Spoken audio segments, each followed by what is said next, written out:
Okay. Hello. How are you doing?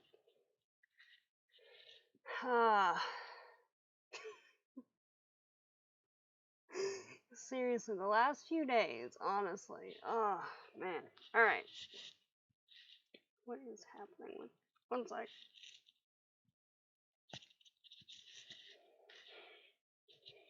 There we go. Alright. So, just making sure the audio's good on your end, right? Just pick it up and stuff. Alright. Fabulous. Good to hear.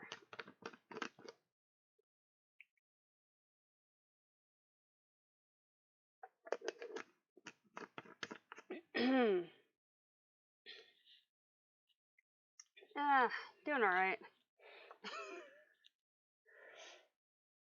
I ended up...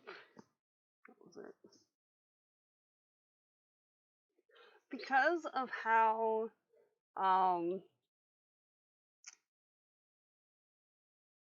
what was it? But because of how the last couple of days have gone, I ended up reading...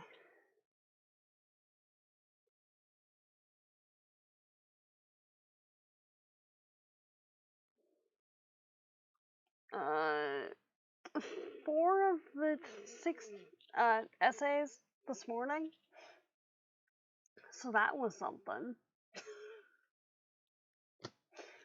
But have discovered that if I play the audio while listening to it, then I don't end up doing the, like, spacing and tangential things and stuff, because it's, like, full focus. There we go. Words. Which is good. And I didn't have to buy the book because I had a credit from Audible, so I just used that. So, yeah. Good times.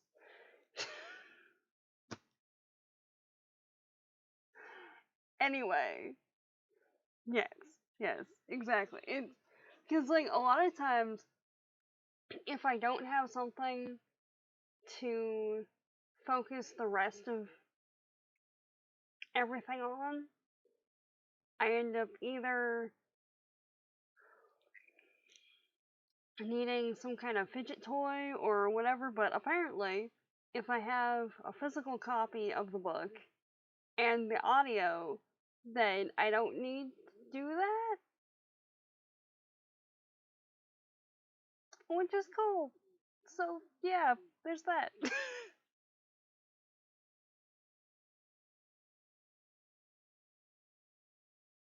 Aw, appreciated. Oh,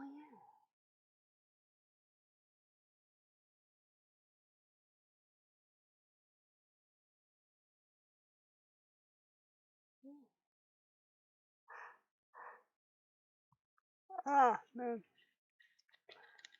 Appreciated anyway. Exactly. Engaging in multiple senses, and it's fabulous. And then I realized, like, after I'd hit start stream and no one was there for a minute or so, that I hadn't put any alerts anywhere. So, yeah, that's why it was another couple of minutes. So, anyway.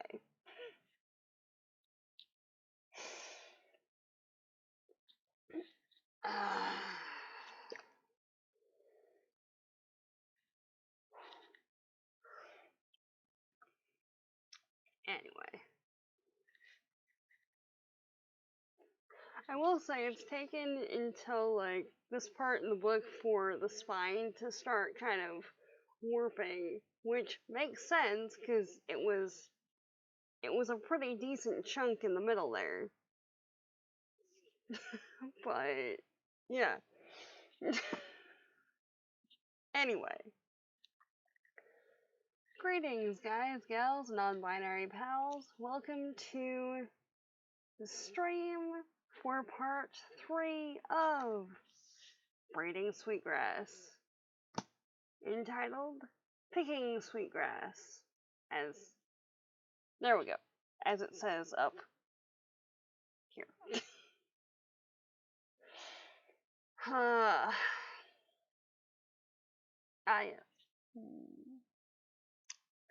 Just read another book that hackseed is partly composed of opal.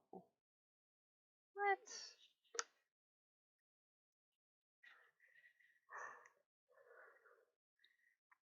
What? Hackseed? Okay, 1 second. Because research tangents, and I'll just use my phone because if I try and do it on the computer, it'll take like 5 minutes to do any kind of a search. Alright, 1 sec.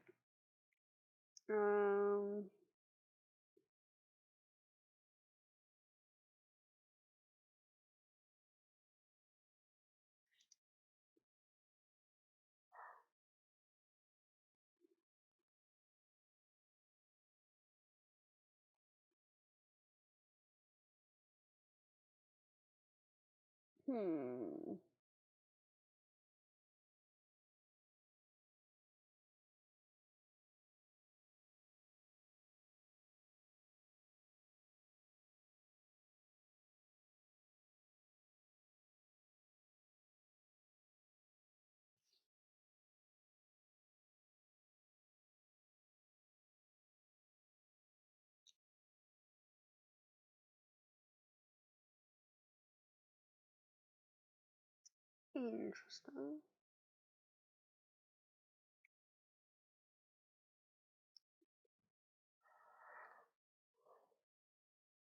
Well,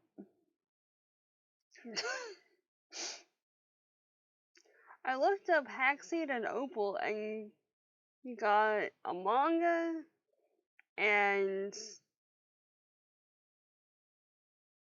like a random propagation thing.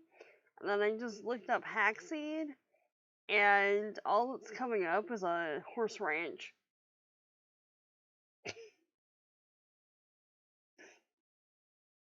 So, not sure about that. But I'm intrigued anyway.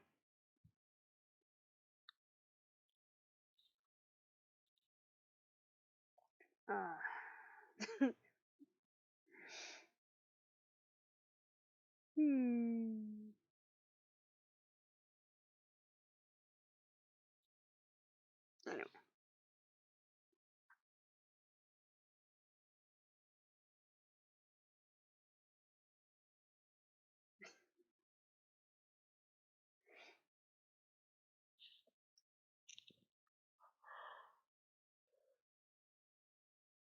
Okay.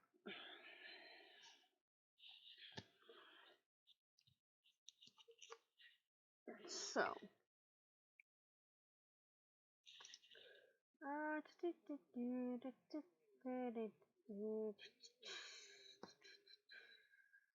Gamma. Now, it would help if I actually scroll down to where, this starts. Oh, apparently we're up to 20 pages of notes and quotes and stuff. Good to know. Alright. Oh, come on.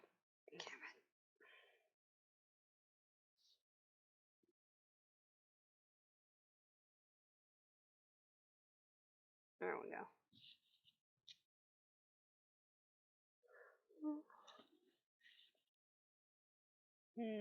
Alright. So. We've got... Yeah, that was a decent sized chunk in there. Alright. So, at the start of this, right? Or rather, before we get into the meat and potatoes in there, anyone have any particular questions or other associated tangential things? Or not? Yeah, that one. Like, just from a hilarity perspective, right?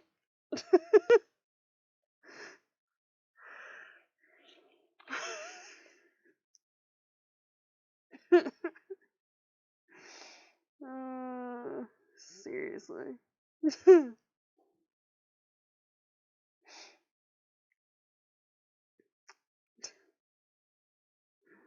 Cheetos and ding dongs remain an ecological mystery.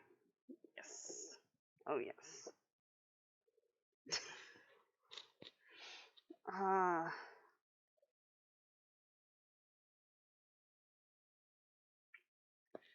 I did also rather appreciate the commentary on how organic, natural foods tend to be absurdly more expensive than the.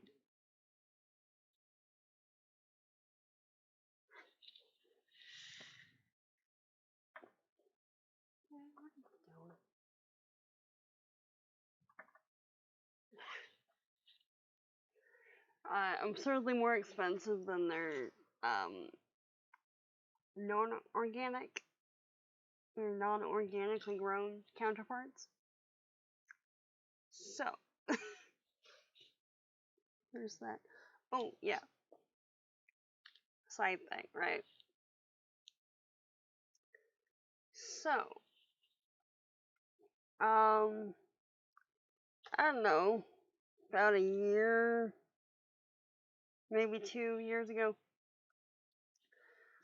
I was on Instagram, and there's a few pages on Insta that, yeah, the luxury tax is a big one. Like, having a little bit of a difference, yeah, totally. But with, like, where is it? There's the example of, like, a couple of leeks that are shrink wrapped to styrofoam, being sold at like $15.50 because they're wild leeks. Yeah, it's a whole thing. So yeah, I was on Instagram and they had a couple of books and stuff, and it was like an online secondhand shop and whatever. Now, I've got this that's the Flower Fairy alphabet, and each of the letters has its own poem and its own associated flower and fairy and stuff. So, would a video thing looking at that just by itself be a cool idea, or nah? I don't know. Also,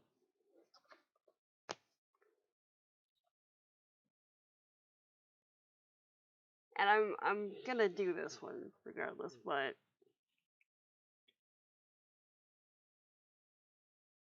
I found this guy that's the tree guide for trees east of the Rockies.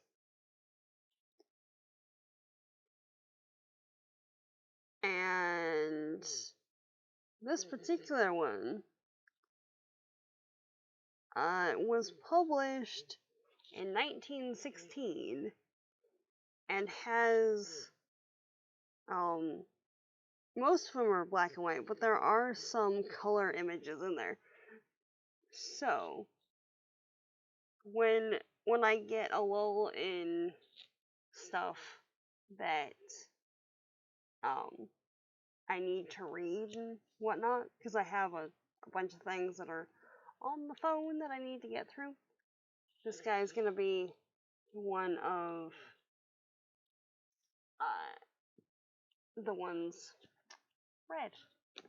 Also, I've got an antique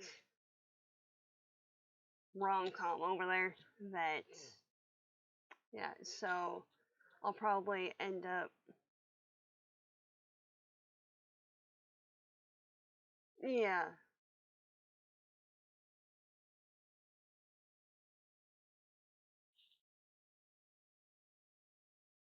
reading. Is something wrong with me?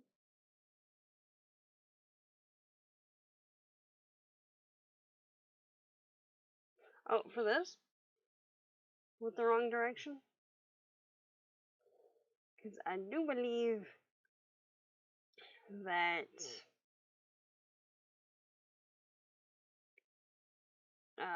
they were writing about the non-Pacific ones. But I also haven't read it, so.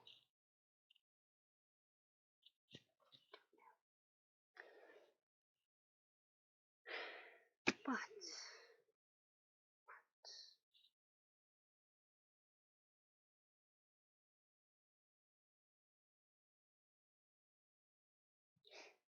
yeah, okay.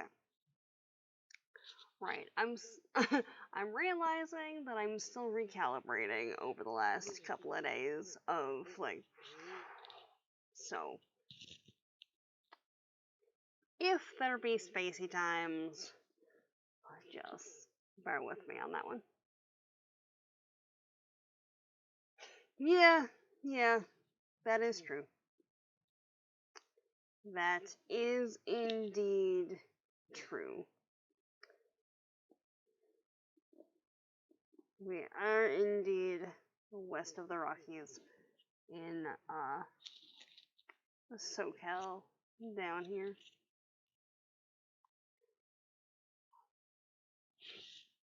Alright.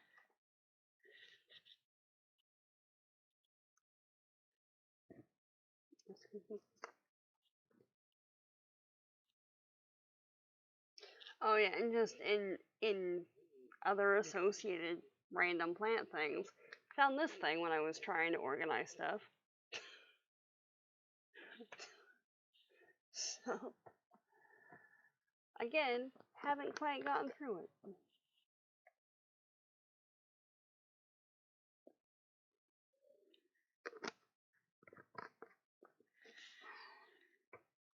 Who has a rocket ship emote? That's cool. What? I didn't know there was a hype ship thing. That's cool. Very nice. Also quite an apt emote, yes. For the spacey times. Alright.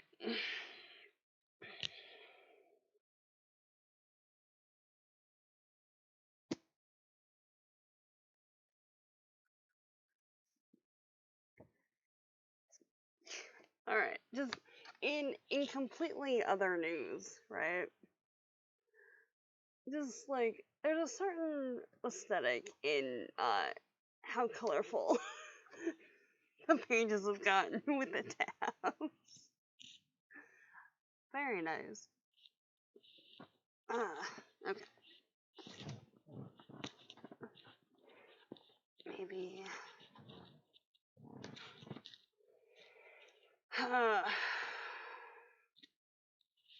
Yeah.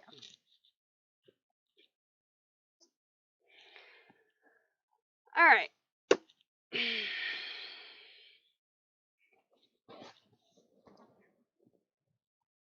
There we go.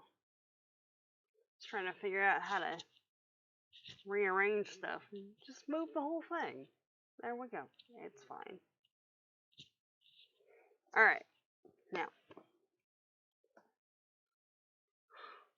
So, part 3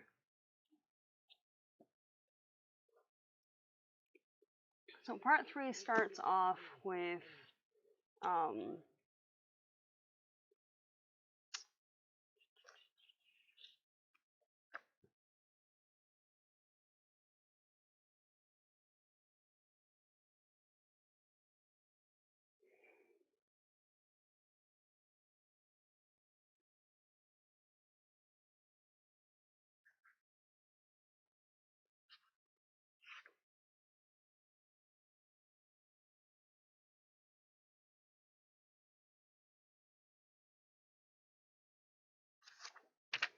one sec.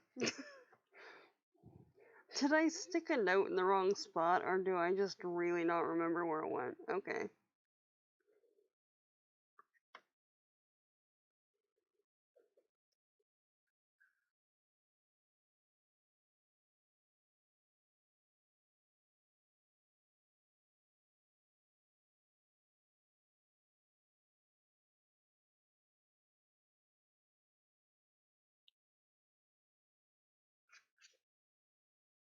Yeah, okay. One sec.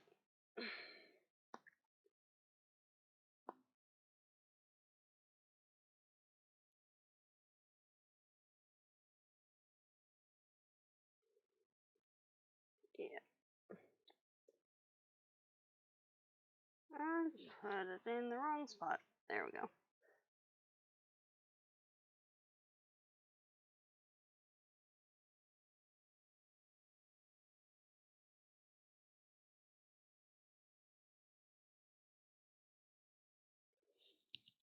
Keep thinking with my the author's able to do more.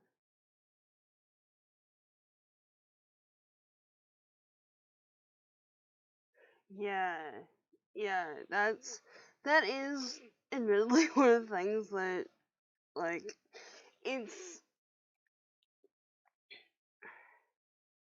especially when I'm reading about folks going out in the forest or uh, on an extended jaunt somewhere or whatever.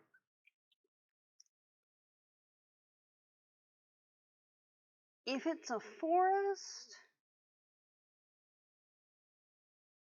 and you're just walking, I'm more able to manage that just by sheer stubbornness sometimes.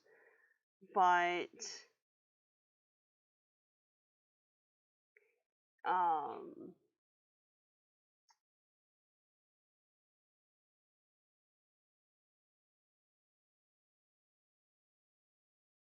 especially if it's like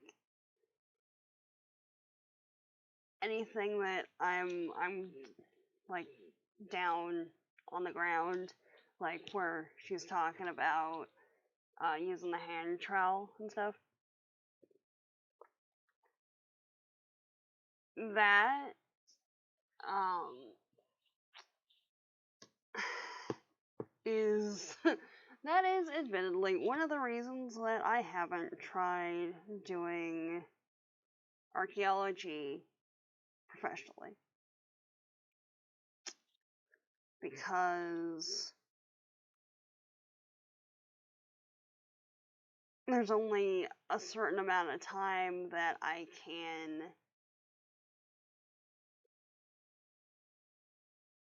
be in any kind of kneeling position, and if I go up to that line or am so like zoned in on what I'm doing that I forget that there is a line, then I won't be able to get back to the car or wherever base camp is or something, especially when for a lot of sites you're essentially hiking out and you have to bring all your kit with you and then pack it all back in and stuff. So, and it's kind of the same for plants and things. And I've talked about that a few times with family and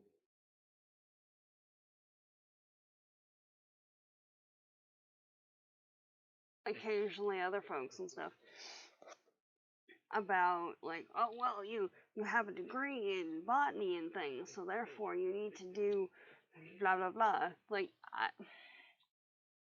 I want to do the seed collecting and the plant studies and whatever else. I physically can't though. I can't get up the mountain to do the thing. Like I know the conditions that certain things are in because they've described it so that you know what you're going in for if you apply for something like that. Like I know what the restrictions are, and I know what kind of a thing I have to deal with on flat ground. Like not a good match. Much as I'd like it to be, you know? Like you know? And yeah, no. So I would I would really like to see that delved into, honestly. And yeah. On top of which, food is a big part of culture in general. It's how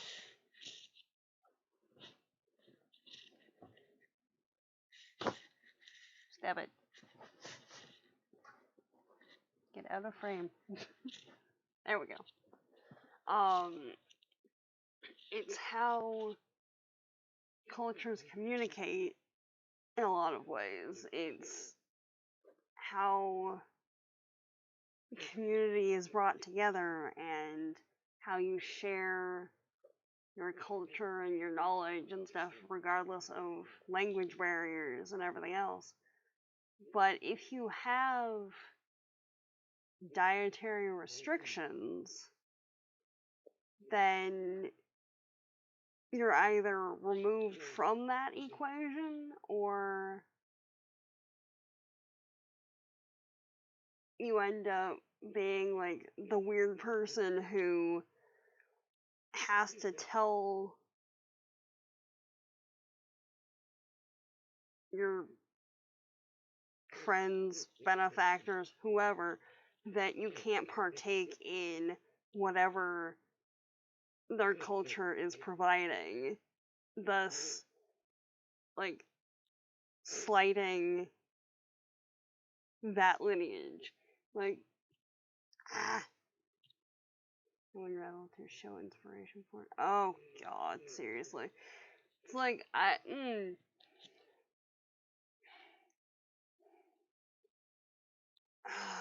seriously. Like, oh, but this one person, like, they were able to do the thing. Like, I mean, good for them, but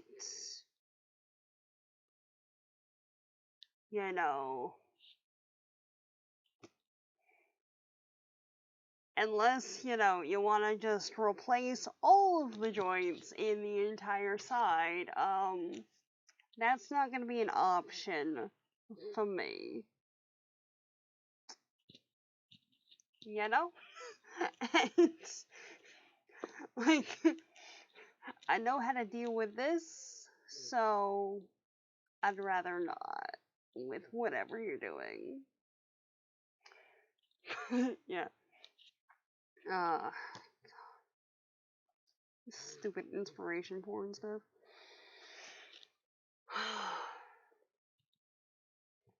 But yeah. But the food thing, honestly, is one of the reasons that I've never tried to do anthropology fieldwork outside of English speaking areas either. Or well, really outside of European areas. Because as cool as a lot of food practices are, I've got the veggie thing, but I've got like the dairy and the gluten and stuff too, and that seems to be a trifecta of doom for any kind any kind of situation where you're potentially eating what someone else has made. It's like,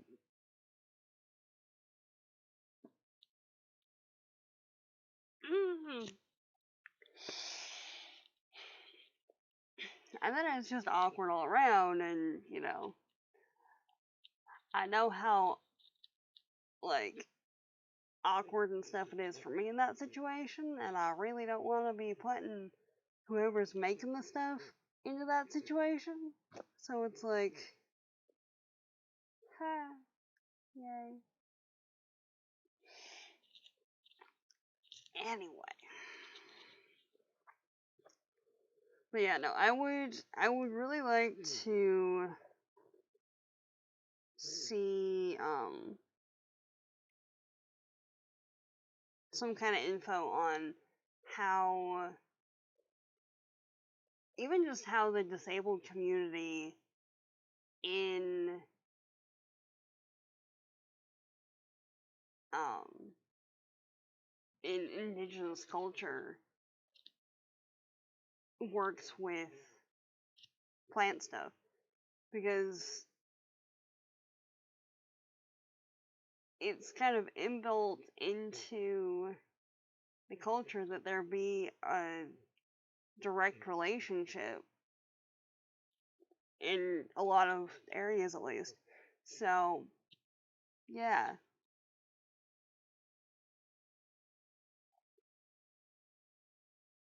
yeah, exactly, exactly.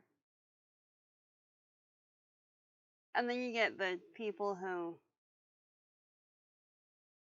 know that you have issues with food, know exactly what they are, and then get all bent out of shape because you won't eat something that they've made because they won't tell you what's in it or hand you the label, and there's something that's very definitely on the no fly list in there, and wonder why you have trust issues when it comes to food.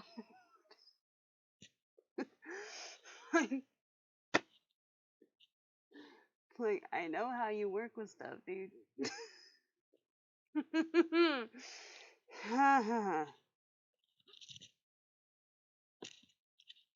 Not that I'm speaking of any particular person when I say that.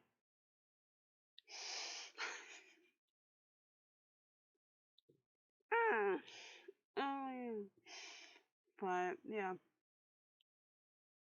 I don't know.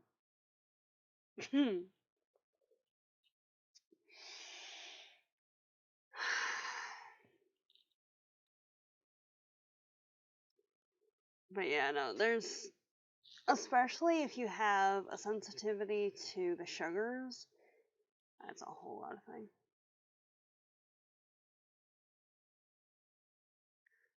Basically, yeah. Basically.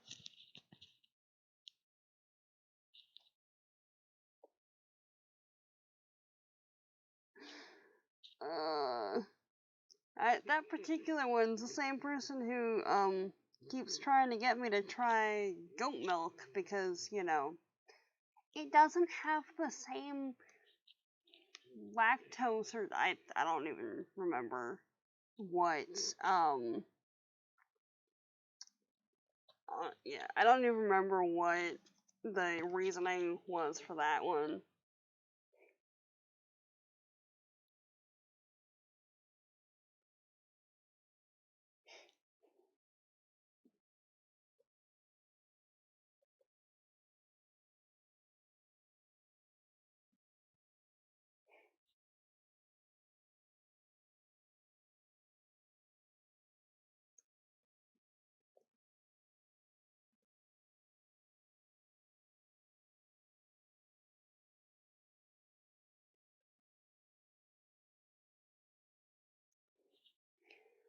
Yeah.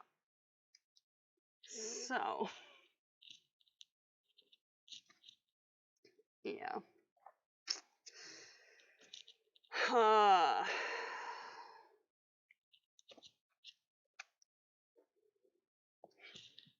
Which was incidentally contributing to the shenanigans and yesterday and everything else. So, anyway. How to work with this. You know? Took the bookmark out, and then so as not to lose my place, I was trying to, use my leg as a bookmark, and that's just not a good idea, so, yeah.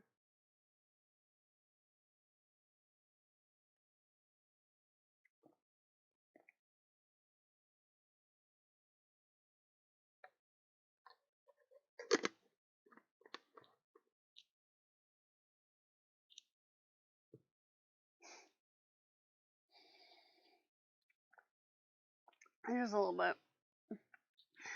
Just a little bit.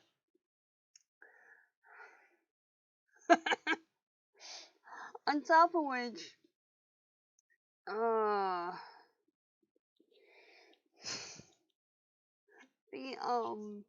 the, the not so veiled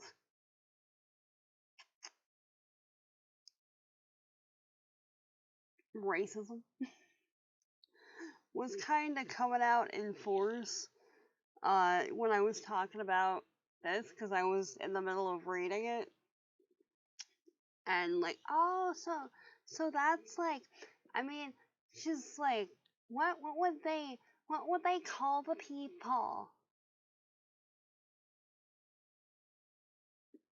The indigenous inhabitants of their particular region? No, like they wouldn't be Indians, but like, what would you call them?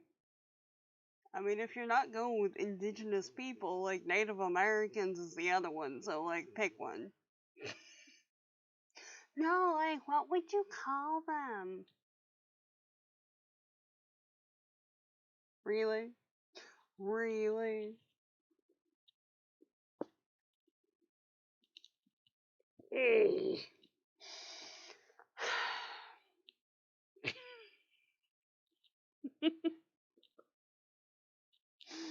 Oh my god.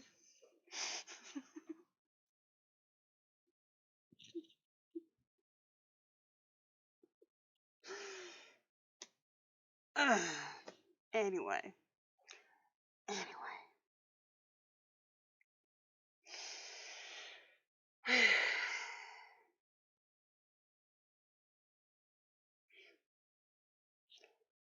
Right.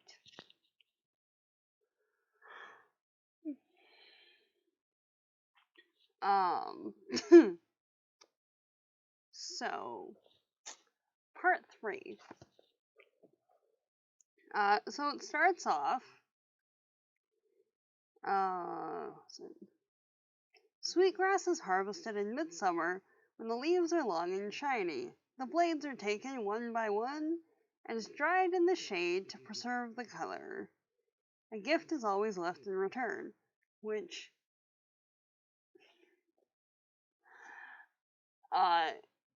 which is pretty cool. Yeah, she was holding the book, so I don't know. She was flipping through chapter 1 or essay 1, making like random snide comments, or like not even snide comments, just like making comments about how it's so similar to the plot for Clan of the Cave Bears, because she keeps ranting about how awesome it is and keeps wanting to get me to read it.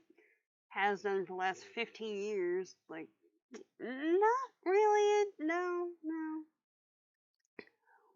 Was very much not a fan of me calling her on her BS. And basically saying that, well, yeah, of course it sounds very similar because they basically stole the plot from indigenous culture to do that. Uh, and yeah, so it was a whole thing. Yeah. Mm. Anyway, part 3. So, yeah. I know. Like, I mean, she might have just been wanting the individual tribe name. I don't know, but oh god, seriously. Oh my god. Hmm.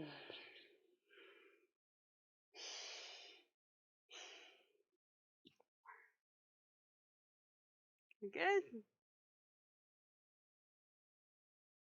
All systems online? Yes. Okay, we're good. Okay.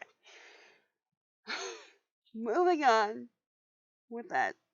Uh, so, uh, part 3 is picking sweetgrass. So it starts. Sweetgrass is harvested in midsummer, when the leaves are long and shiny. The blades are taken one by one and dried in the shade to preserve the color. A gift is always left in return. So the traditional gift is tobacco. Um, it can kind of vary sometimes depending on uh, where you are and resources and access, just as we've discussed through the whole rest of the text. But tobacco is a rather traditional one. Um, and yeah, so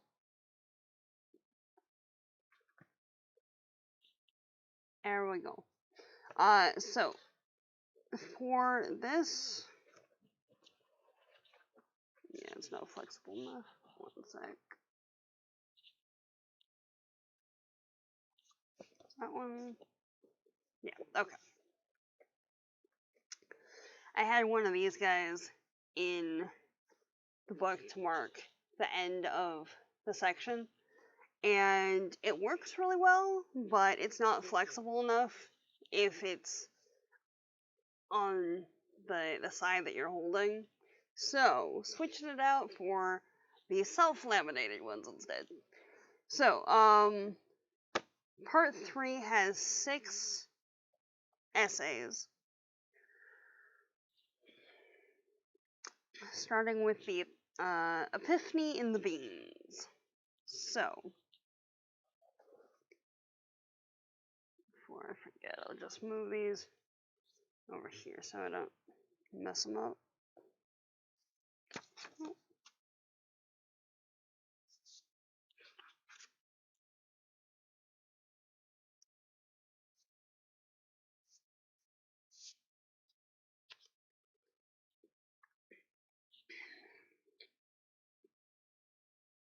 There we go. Okay. Come on. There we go. Alright.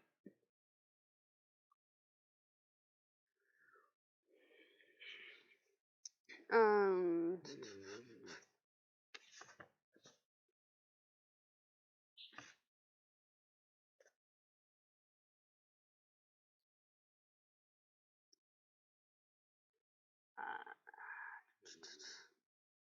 Oh yeah.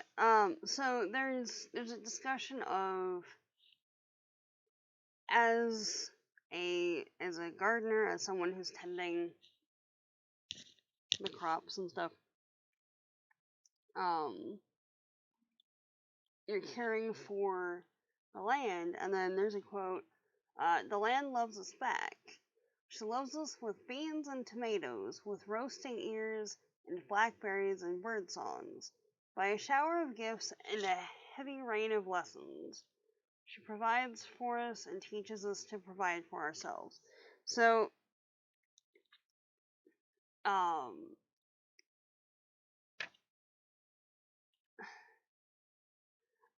there's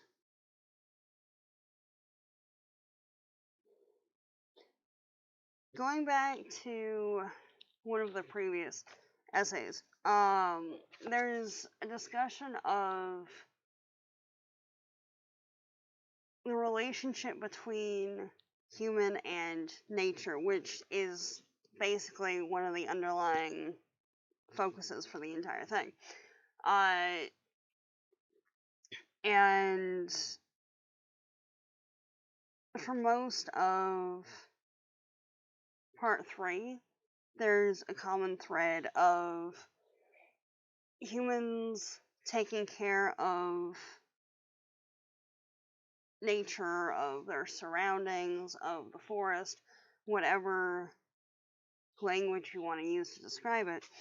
It's humans taking care of the non-humans and their fellow humans around them.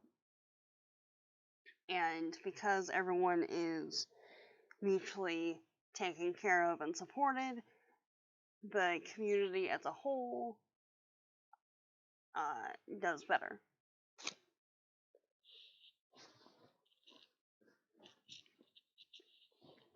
You're not with that.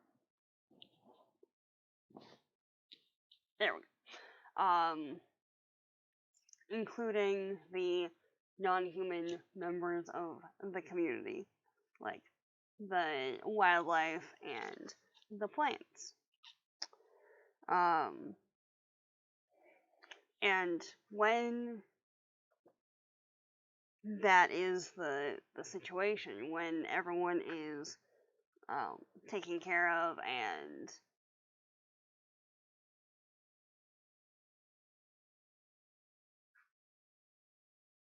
has enough food and is respected as living beings,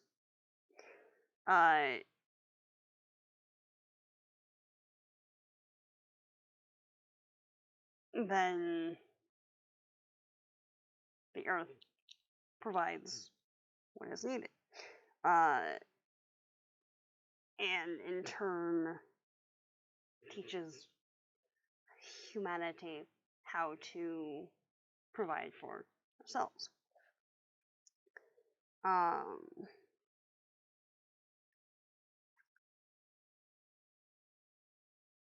Yeah, that right there. But we'll get to that one in a little bit. But the research that Lori was doing, and which one was that?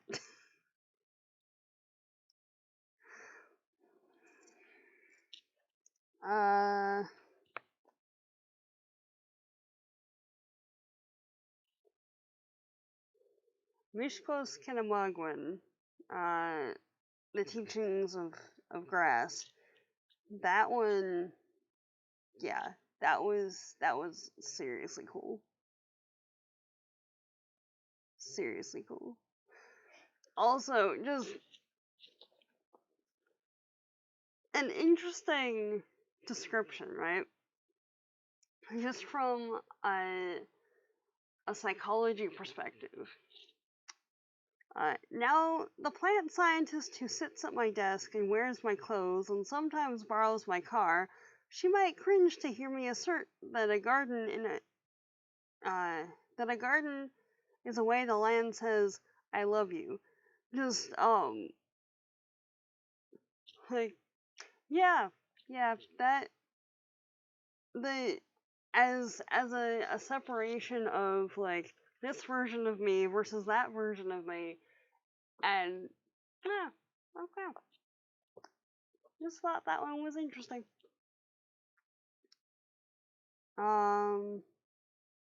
Also, there's a lot of observation from an ethnobotanic, an archaeoethnobotanic standpoint, where in certain communities that particular particular species, whether they be plants or animals, but in this context, most of it is plants. Just by the nature of the research and what the various players are involved with. But there's a running theme in a lot of communities where if there's a long lineage of a particular plant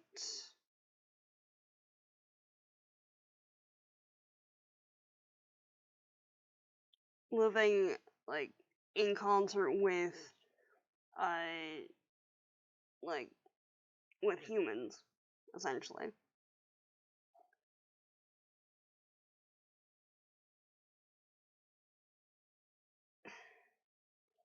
The humans adapt to the plant being there and figure out how to work with the plant. And depending on how that relationship develops, the plant either flourishes because the humans have planted more of the seeds and things, or the plant is removed if it's deemed to be a threat, or any number of things, or if the surroundings change enough that it's no longer a hospitable area.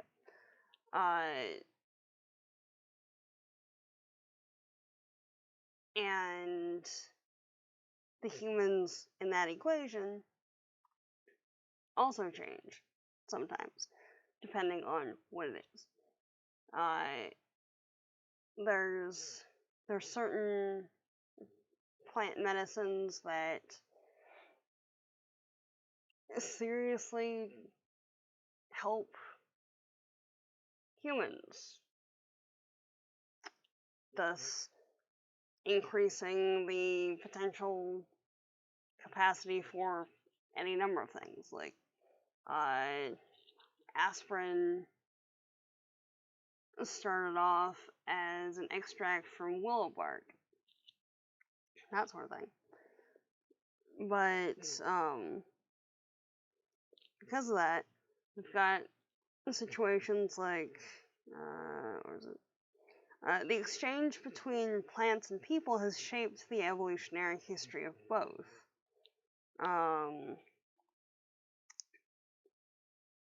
And we are linked in a co-evolutionary circle.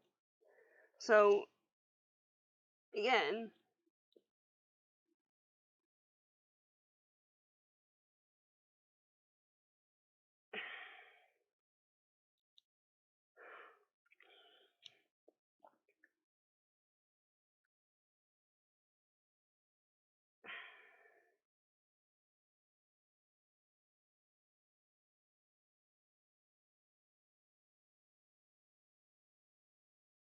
yeah, that's about sums it up really.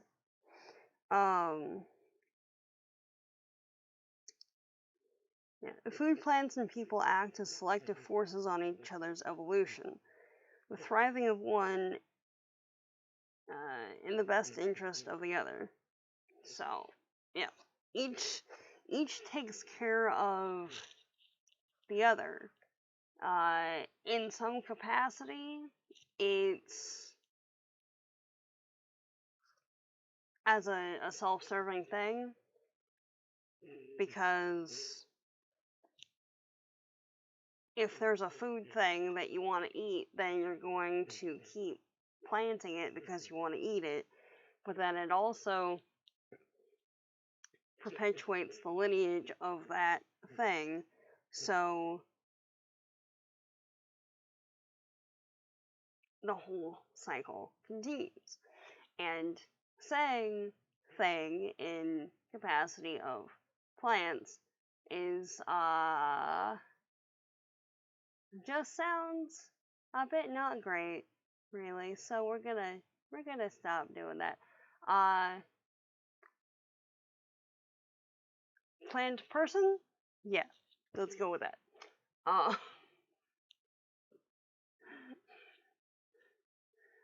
Especially going off, that's kind of the content that we're working with here.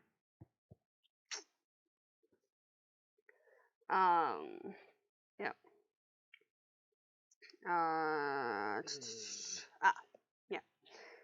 And then a little bit later, as commentary on uh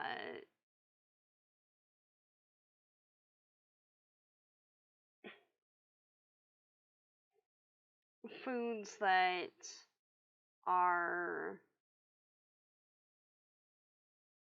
gifted from the earth, versus most of what you go to the grocery store to acquire. Of course, much of what fills our mouths is taken forcibly from the earth. That form of taking does no honor to the farmer, to the plants, or to the disappearing soil. It's hard to recognize food that is mummified in plastic, bought and sold as a gift anymore. So, where is that?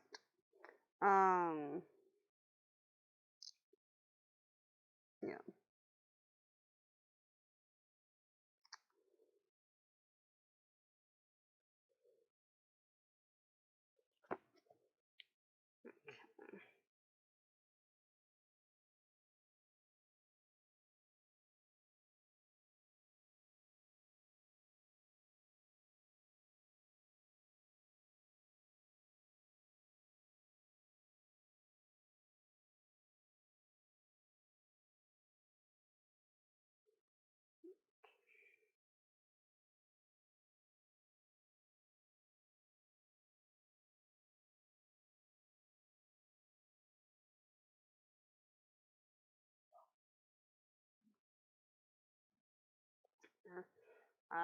The garden is a nursery for nurturing connection, the soil for cultivation of practical reverence. And then something essential happens in a vegetable garden. It's a place where if you can't say, I love you out loud, you can say it with seeds, and the land will reciprocate in beans. So that goes back to the title of Epiphany in the Beans. So yeah.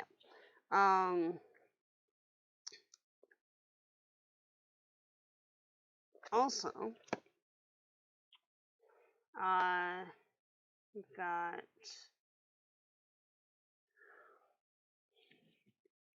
following up on the domestication that wild plants have changed to stand in well-behaved rows, and wild humans have changed to settle alongside the fields and care for the plants. A kind of mutual taming. Which, yeah. Alright.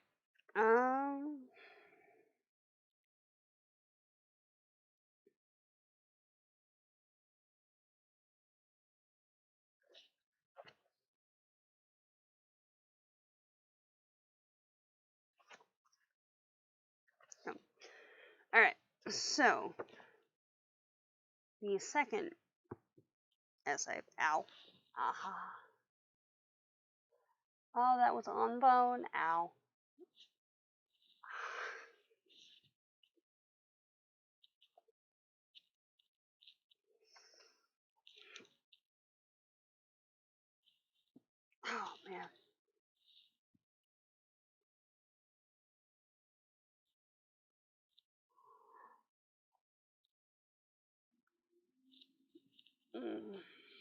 Okay.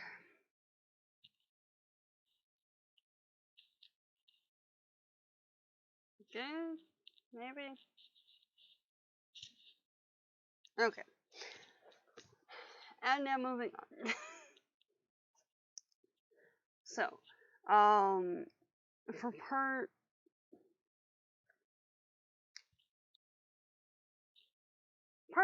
3, essay 2.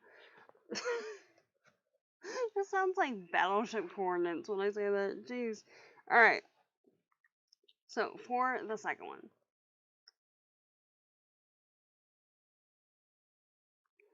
Yeah.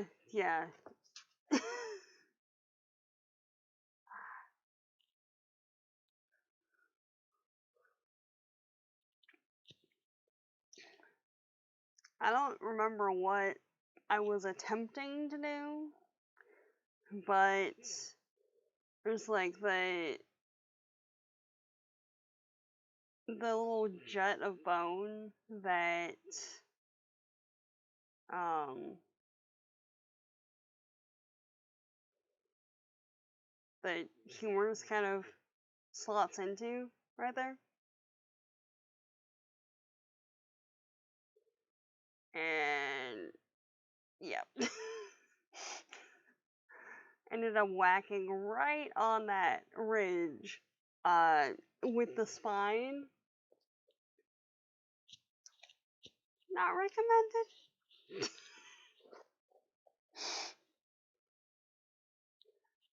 Anyway. So for the second essay, right? We've got the three sisters. Now, the three sisters are corn, beans, and squash. A lot of times it's depicted as corn, beans, and pumpkin. But squash in general. Yeah. And this is kind of where we start getting depictions of the plants telling their stories, which, unlike um the other book, in which the author is having quotable conversations with plants. In this one, she's talking about how if you put a microphone up to plants as they're growing, you would hear the water rushing through the vascular system on some of them, or the seeds germinating, or any number of other botanically originating sounds.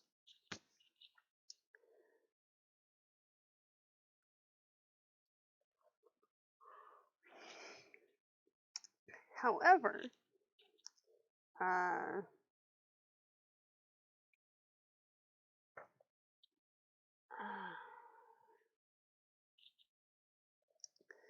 these sounds however, these are sounds but not their story. Plants tell their stories not by what they say, but by what they do.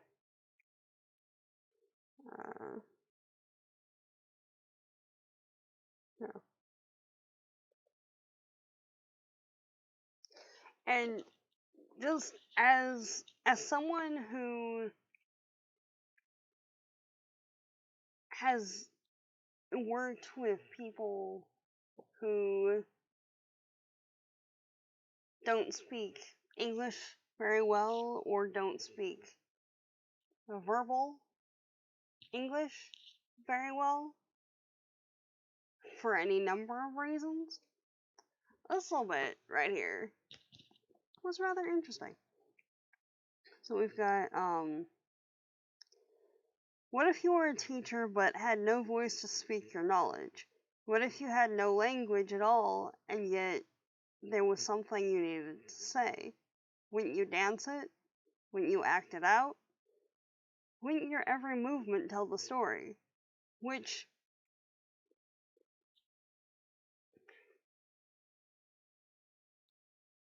to a degree, that's that's basically what sign language is.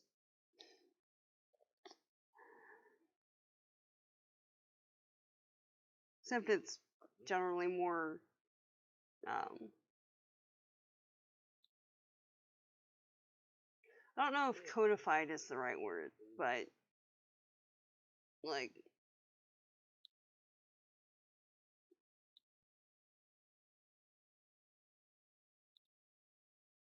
yeah. Um,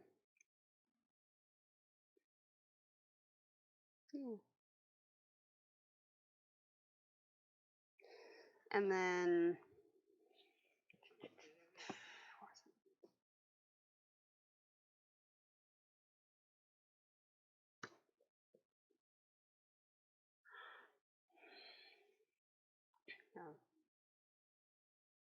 I just thought this was interesting, right? Rock mumbles, but plants speak in a tongue that every breathing thing can understand. Plants teach in the universal language. Food. Yeah. But yeah, on one hand, it's a universally understood language. On the other hand,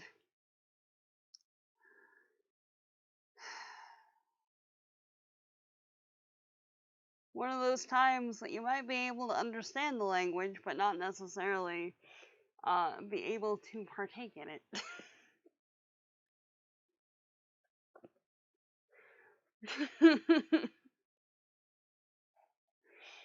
uh,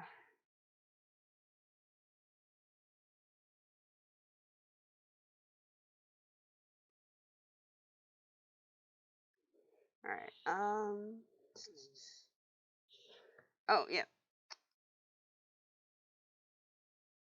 And she's writing about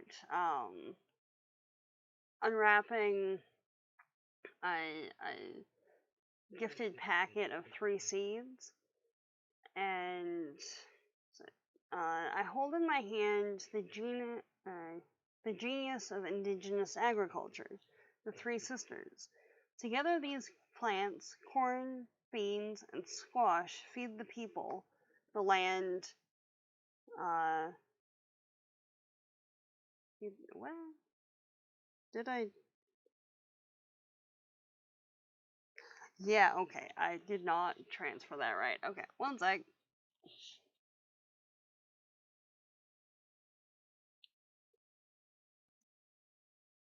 There we go.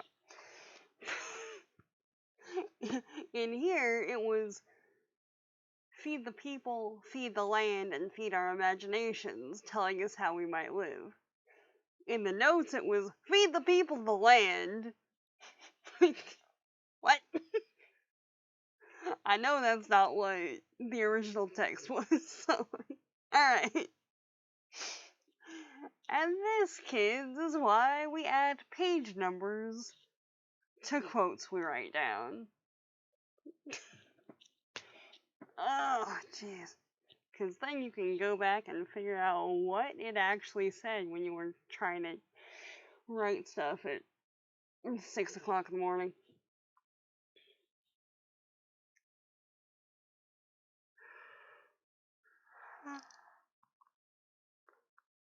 Alright.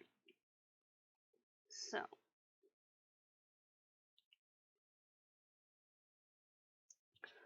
When planted in the same square foot of soil, the corn takes on water first.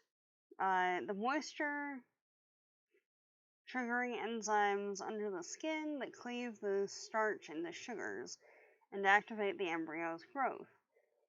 Corn is the first to emerge from the soil, first a white spike and then green within a few hours of sun exposure. Next is the bean, swelling and bursting its protective coat and sends a rootling deep down in the ground. Only after the root is secured does the stem bend to the shape of a hook and elbow its way above ground. Pumpkins and squash take their time. They're the slow sister. It may be weeks before the first stems poke up, still caught in their seed coat, until the leaves split at seams and break free. So each of the plants is at its own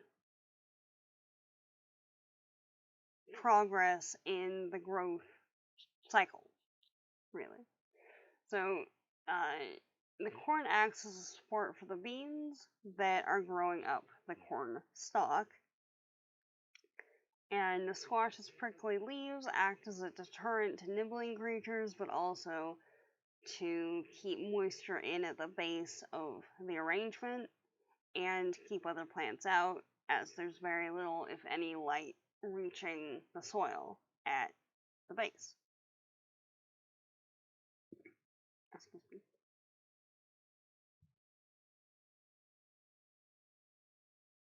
Exactly.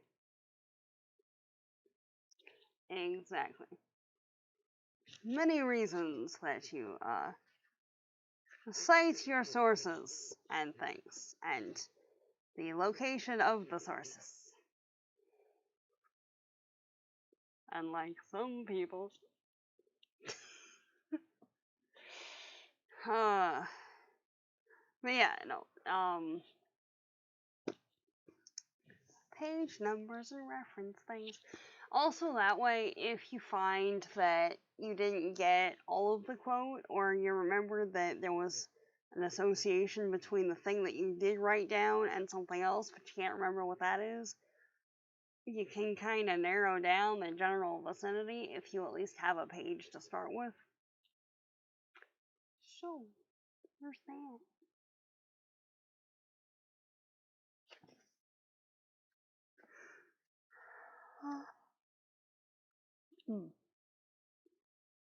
Okay. Um.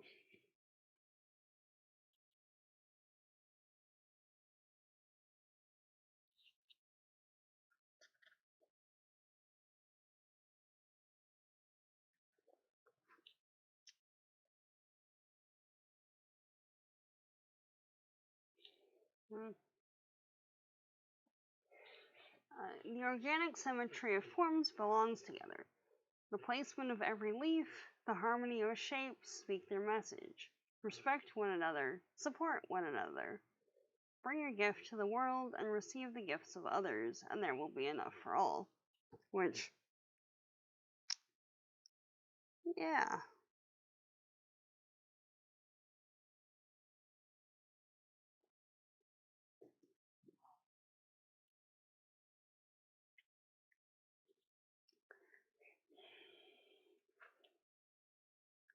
It might not solve all of the world's issues, but it sure help a lot if that's how things were approached.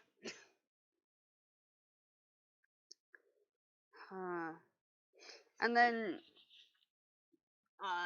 following the description of how the three plants work together and stuff, we've got the corn that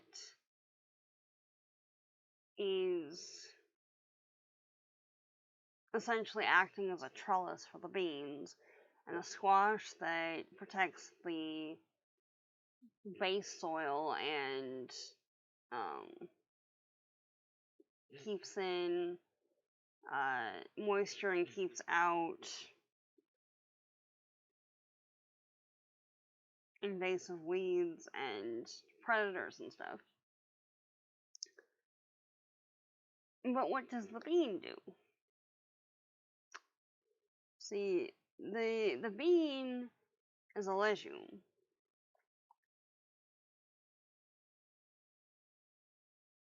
And legumes or legumes. Can never figure out how to pronounce that one. But they are, well, beans themselves are not nitrogen fixers, but they have a relationship with a bacteria that is a nitrogen fixer. So, in creating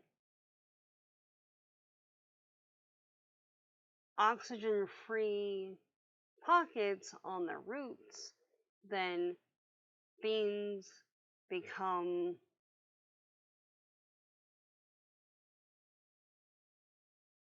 adjacent nitrogen fixers, I suppose. Legumes? Legume? Legume. Yeah. Yeah. That sounds about right. Legumes.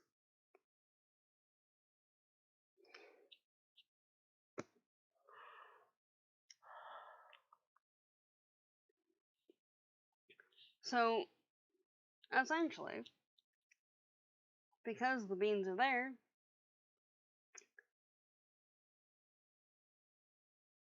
unlike most plants that can't manage to take nitrogen out of the air and redistribute it in the soil, legumes can do that. So,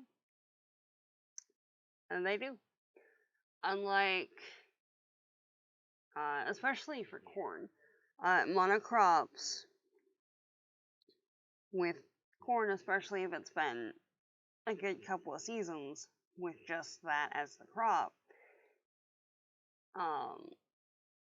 because those fields tend to be rather barren afterwards.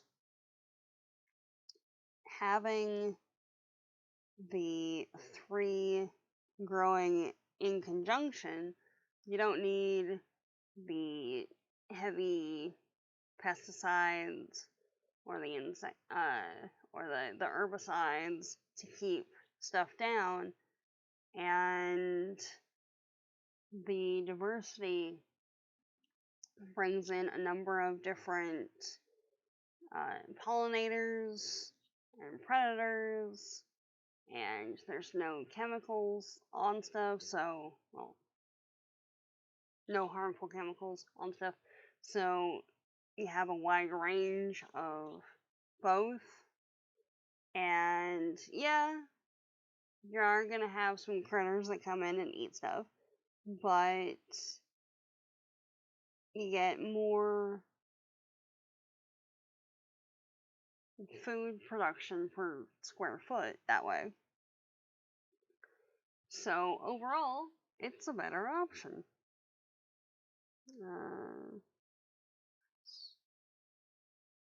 Rhizobium. Yeah, the rhizobium bacteria is what lives in the legume nodes, nodules, what do they call them?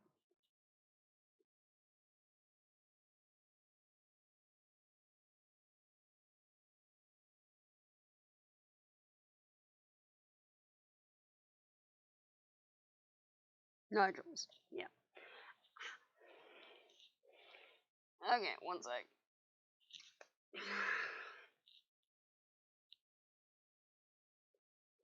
So, I already have notes on the computer, so I don't necessarily need to hold the book, but, you know, holding the book makes it so that I don't have to keep flipping back and forth on screens. However, it appears that my wrist has decided that that is not the best plan at the moment, so I'm going to switch back to the the computer dock. So if I miss the chat for a little bit, that is why.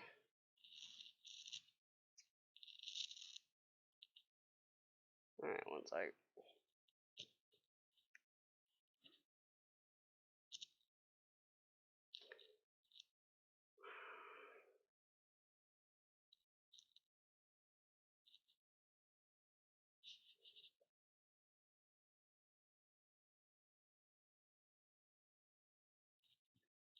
There we go. Okay.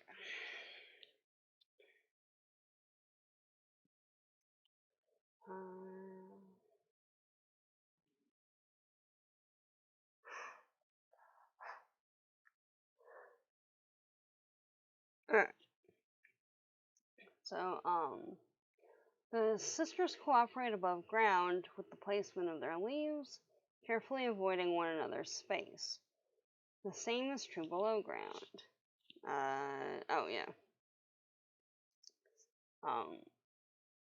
And yeah, not only do the beans help provide nitrogen to the area, but they're also, or they also have a large taproot.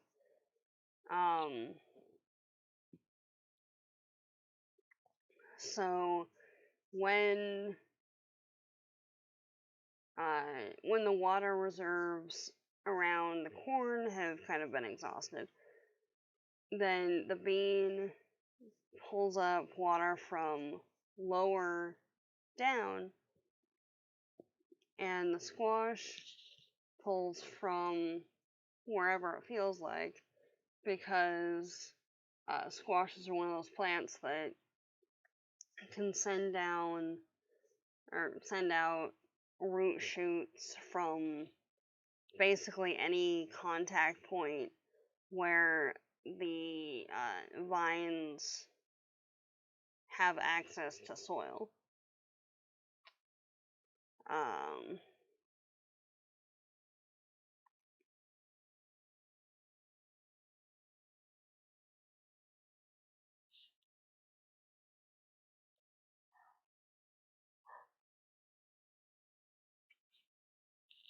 Oh yeah. It's tempting to imagine these three are deliberate in working together, and perhaps they are. But the beauty of the partnership is that each plant does what it does in order to increase its own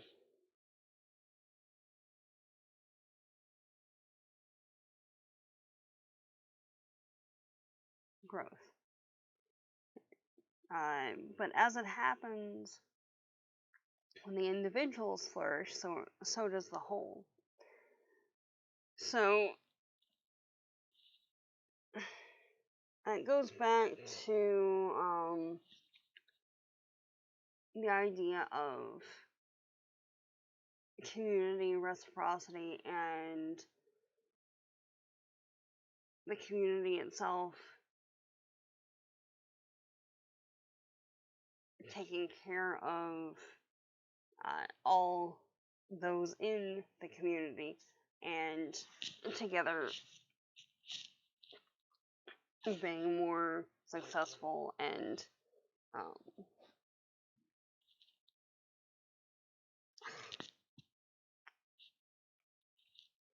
and healthy, diverse, whatever language you want to use as a community. All right. What is it?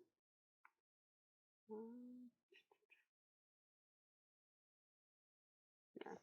The most important thing each of us can know is our unique gift and how to use it in the world. Individuality is cherished and nurtured because in order for the whole to flourish, each of us has to be strong in who we are and carry our gifts with conviction so they can be shared with others. Yeah.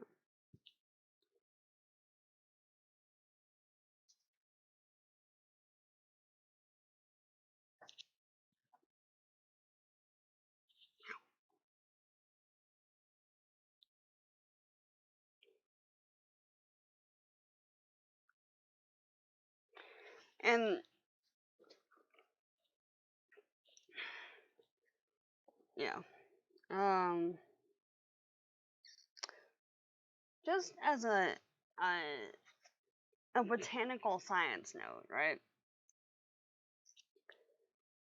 It's interesting. Like,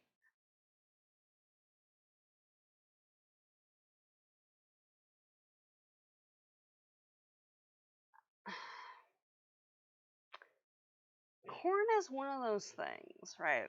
That growing up in Southern California, not really a lot of cornfields around here, you know? A lot of orange trees, and other citrus trees, really. But corn has never really been something that I've seen a lot of. Aside from like depictions of cornfields in films or corn at a shop when it's ready to be acquired to be eaten. Aside from, I think we were growing.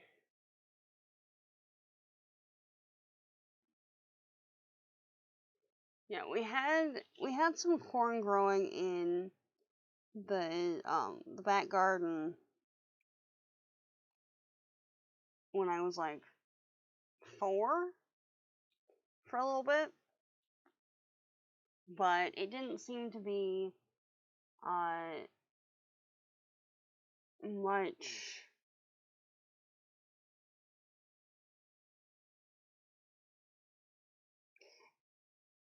It wasn't very successful, I'll say that.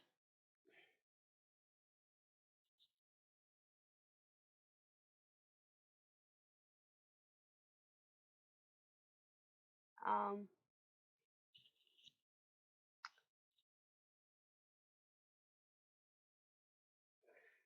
well, welcome to the stream. Uh, not sure what you mean about um the potatoes and avocado, but welcome to the stream anyhow. We're currently uh where is it? Yeah. We're currently going over part 3 of Braiding Sweetgrass over here. Um yeah. But there's a description of uh corn in here that's just had not thought about the morphology of the corn, but it is rather fascinating. So, a corn cob is an ingenious sort of flower in which the silk is a greatly elongated flower pistil. One end of the silk waves in the breeze to collect pollen, while the other end attaches to the ovary. The silk is the water-filled conduit for sperm released from the pollen grains caught there, which that would explain why corn silk is a thing. Because that one hasn't really made a lot of sense. As much corn as I've eaten over the years. Hadn't even really thought about it. That is cool.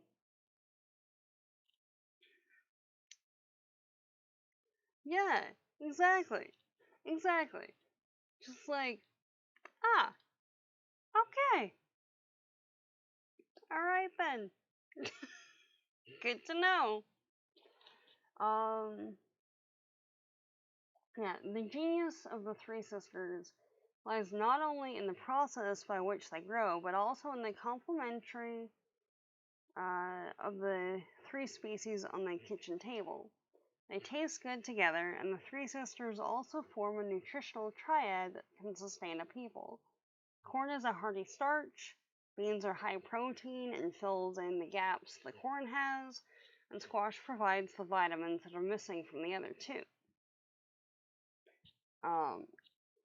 Yeah. So,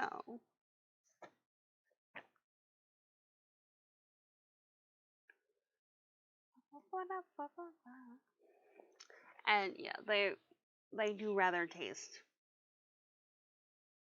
tasty words. They they do taste rather good altogether. Let me just say. Yeah. uh, uh,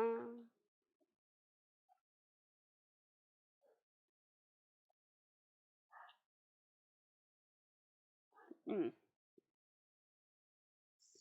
Oh yeah, and then said of monocropping and things. The truth of our relationship with the soil is written more clearly on the land than in any book. I read across that hill, or the hill that they're currently standing on, a story about people who value uniformity and the efficacy it yields. A story in which the land is shaped for the convenience of machines and the demands of a market. In indigenous agriculture, the process is to modify the plants to fit the land. As a result, there are many varieties of corn domesticated by our ancestors, all adapted to grow in many different places. Versus in modern agriculture, where the land is adapted to fit the plants, where the land is bulldozed so that plants are more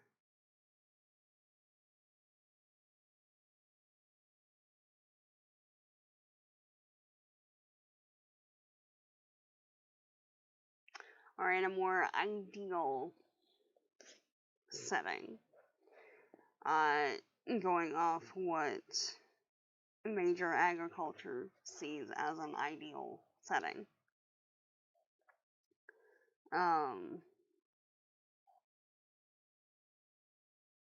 Yeah.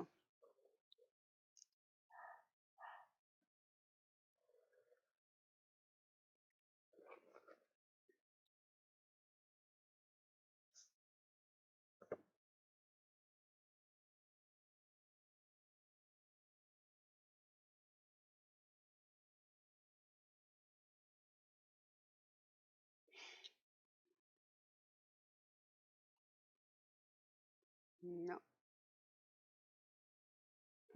Um.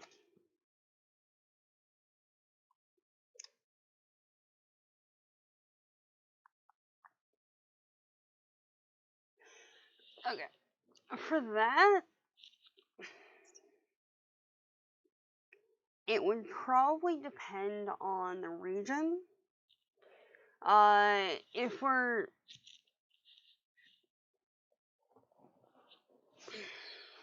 no, if we're talking a species or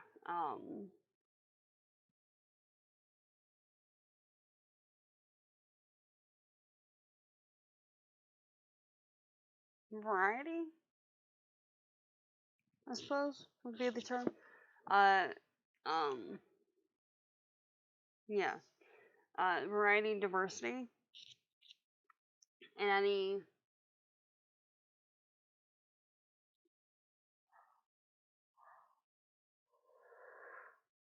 um, yeah, if we're talking species or otherwise diversity in species, for the corn, there's a lot of different species and variations because they're all adapted to particular landscapes or climates or general terrain conditions, concentrations of certain things in the soil, that sort of thing.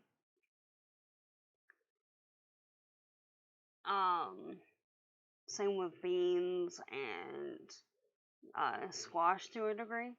So for that, if you have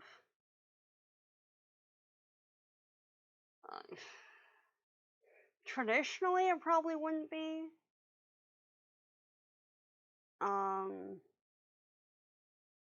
At present, it would probably be determined by the general ecology of the area, because multiple species would ensure that even if something was trying to attack one species, then others might be okay. So from that perspective, it would stand to reason that that would be a thing. But because things, especially the corn, seems to be highly specialized in the environments that it can grow in, it's likely that it would just be one variety growing in a particular region or a particular plot, maybe.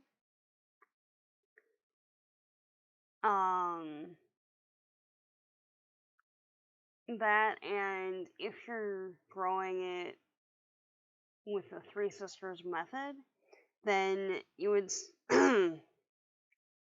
you would need to make sure that the grow times would suit that planting structure, because there are like for the squash, for example, there's certain squashes that come up a lot earlier or a lot later than, say, the pumpkins, or certain varieties of pumpkins even. So if that's the framework that you're working within, then all the players would need to kind of fit the mold of that template, I guess. Like the three that you pick would need to fit the niche of that template, and there might be instances where there's multiple types of corn or multiple types of beans or whatnot growing in the same general vicinity. But it would also depend on how those species interact with each other, and how accessible the seeds are, as to whether or not they would actually be planted, and a number of other things. So from a logistical perspective, it seems like something that could potentially happen. However, from a practical perspective, I don't know how often it would be something that would happen on that.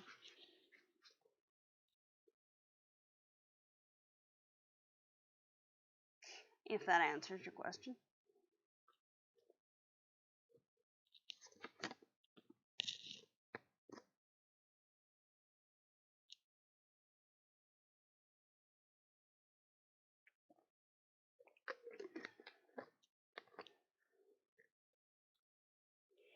Also, water break. Ow, ow.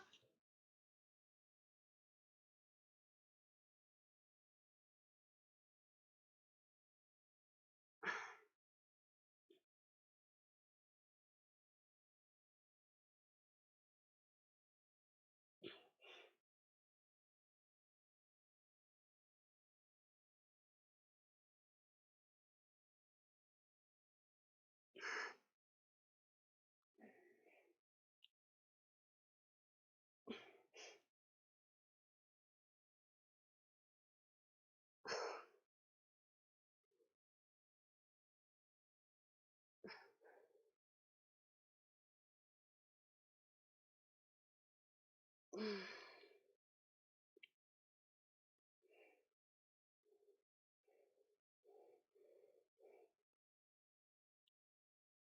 don't know what that did, but oh man. Okay, I'm just gonna mute the mic for a second.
All right. Thank you for the hugs, honeycomb. I don't know what happened, but like, it felt like I basically just got punched in the ribs. So that was fun. That was that was not fun. Oh my god. All right. So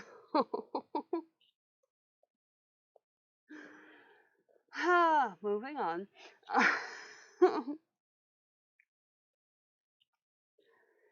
All right. Uh yeah. Yeah. Like I don't admittedly I ended up falling asleep in this thing. Where is it? In this last night. So I don't know if that has something to do with it or not, because you know, uh, but but yeah. So ribs just decided that they wanted to make an appearance today.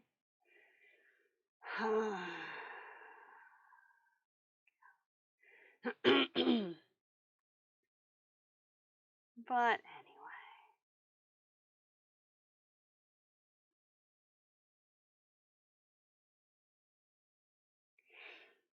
anyway, yeah, pretty much. It's just weird though, cause like I don't know if it's just a me thing or if it's like a thing that other folks end up dealing with too, but it's like there's a lot of times where I'll be doing something and it's fine and it's fine and it's fine and then just something spikes. I'm like, okay, we've had enough of whatever this is. Alright, we're done.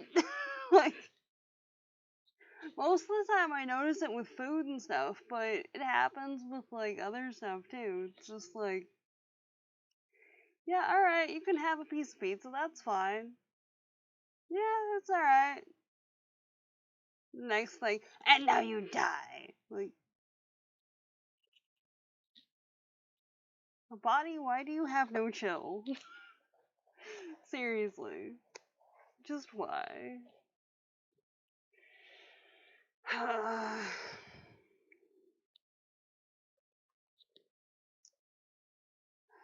I don't get it, honestly. I mean, I get it, but it's just annoying. Alright.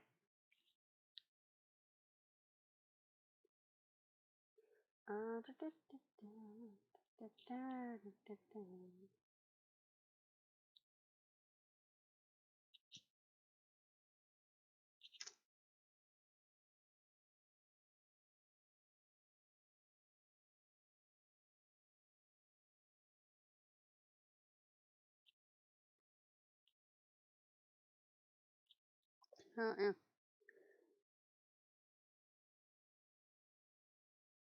Alright, the Three Sisters offer us a new metaphor for an emerging relationship between indigenous knowledge and Western science, both of which are rooted in the earth. I think of the corn as traditional ecological knowledge, the physical and spiritual framework that can guide the curious being of science, which twines like a double helix. The squash creates the ethical habitat for coexistence and mutual flourishing. I envision a time when the intellectual monoculture of science will be replaced with a polyculture of complementary knowledges, and so all may be fed. Like that right there. That's quite like that. Yeah.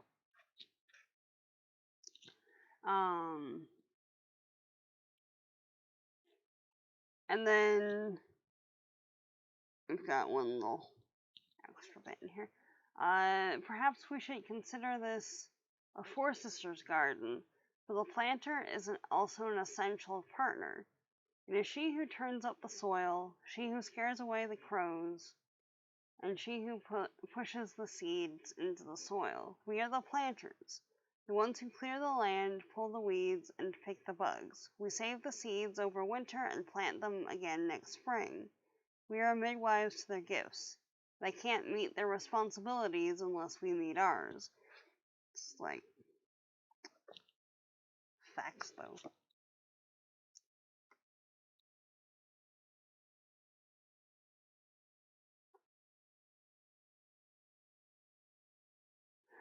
Seriously, like just a excuse me, yes, not like all right, you could do whatever you're gonna do, and now you die. Like really, I've gotten used to it by this point, but come on, really, just like.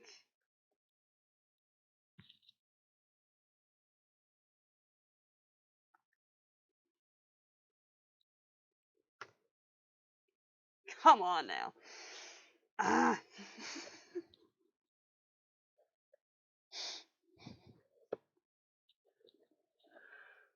Why?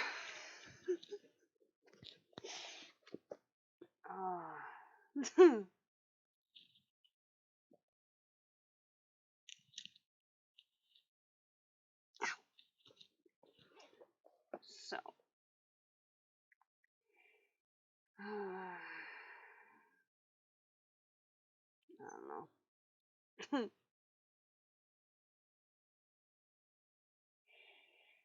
I don't know. Anyway. Ow. Just whacking myself in the knee over here, so that's fun.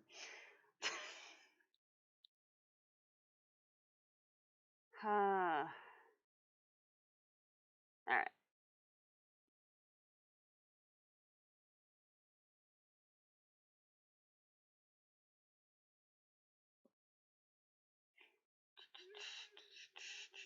Okay. So. Now we've got. Part 3 Essay 3.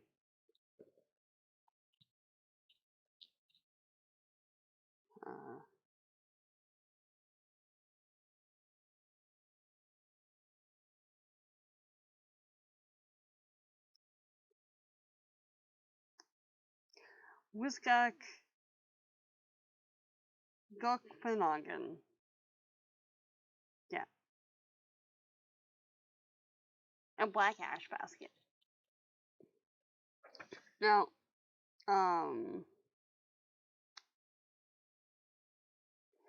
for this one, right? It's following the stories of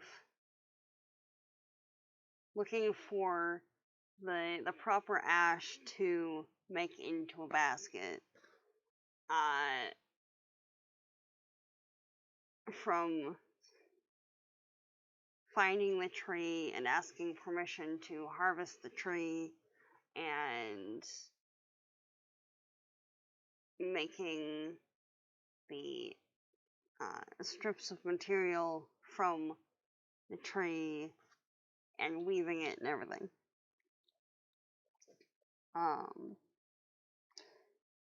It's not enough to simply find black ash. It has to be the right one. A tree ready to be a basket. An ideal black ash, or an ideal basket ash, has a straight, clear bowl with no branches in the lower trunk. Branches make knots that interrupt the straight grain of the splint. A good tree is about a hand's breadth across, the crown full and vigorous. A healthy tree. A tree that is grown directly up toward the sun will be straight and fine-grained, while those that have wandered a bit to find the light show twists and turns on the grain.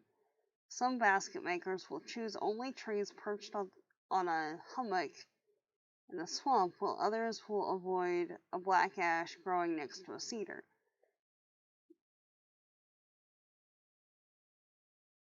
And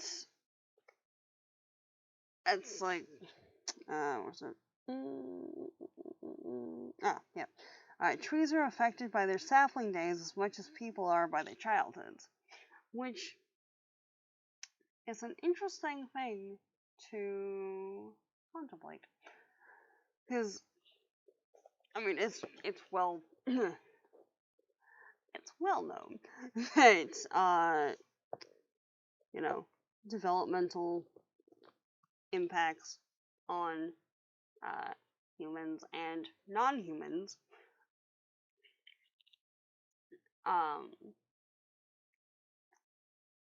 is very influential on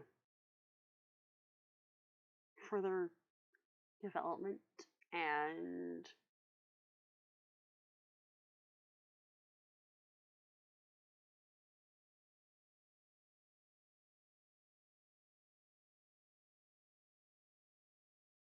personhood and perception of self and the entirety rest of an individual's existence and everything. But it is interesting to think about that in concept of trees and plants in general, but trees. Hey, Poe, how you doing, friend? Trees in particular tend to have a rather long lifespan. There's some, I forget what type it is, but there's some that are at least pushing 1,000 years old. There's a few yews that I know about simply because I was looking up yews for a thing that are a good 300 or 400 years old, and it's well documented that the growth and access to water and nutrients and stuff affects how trees grow and how trees put on rings over the course of their lifespan. But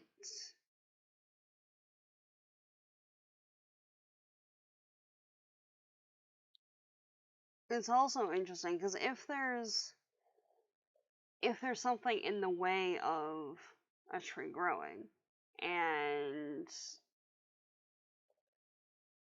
it's there long enough, sometimes things, well, I mean, you can kind of see it um in photos of like a bicycle that had been leaning against a tree and just abandoned, or a fence or whatever. But there's times that a tree can be warped around something and there's not enough light, so the tree has to kind of try and find a light source. So the trunk isn't as straight as it could be, ideally. But if there's a gap in the canopy, then it can grow straighter. Or there's some kind of injury and it heals it over. Or there's something that was up against the side, and in the course of growing, the bark just develops over whatever that thing is. So you end up with a bike that's halfway into a tree because it's been sitting there for the last however many decades. And it's interesting. But yeah, okay. Thought over. Hi Poe, how are you doing? Hope you're doing good. Yeah. Uh I'm doing better. We're having a chat about plants with some friends, so we're good. So, yeah. Overall, pretty decent today.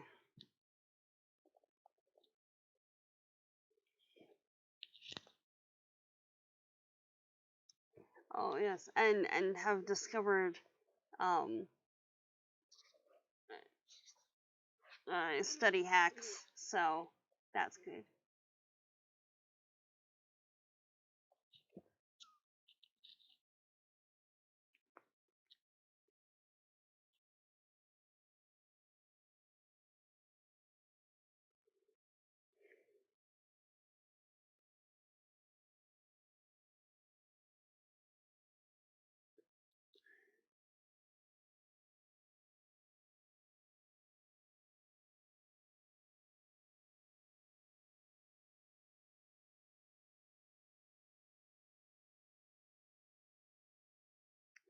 One sec.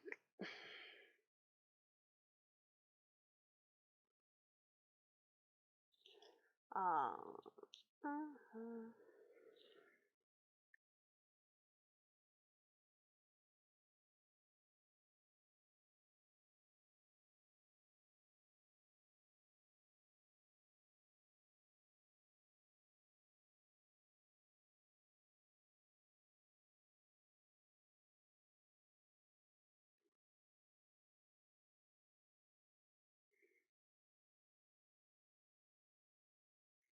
Oh, come on.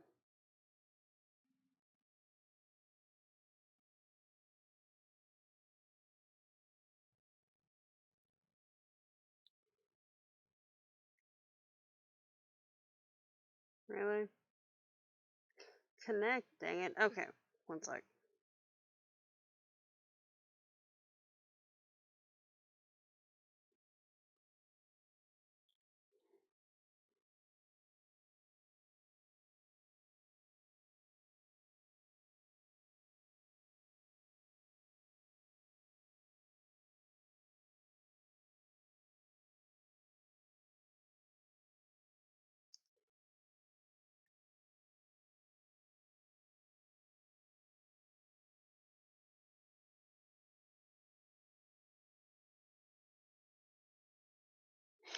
In 1914, a young man leaned his bicycle against a tree, left Vashon Island, Washington, and went off to war, never to return. The tree did what trees do, and two became as one. Okay. Let me see.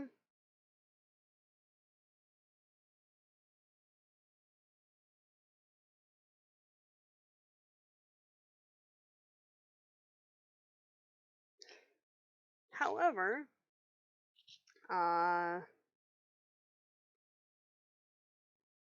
that is just the more romanticized version of the story.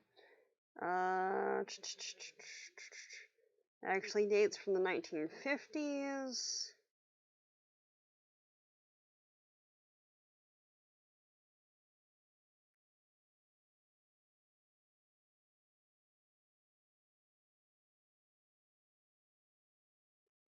And someone had a bike that he really did not like that he won in, or that he got as a donation.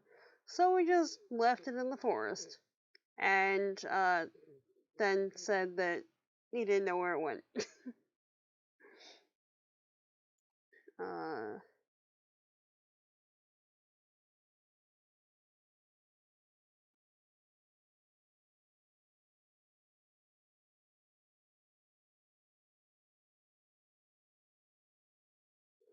okay. Let me see if I can do this. Alright. One sec.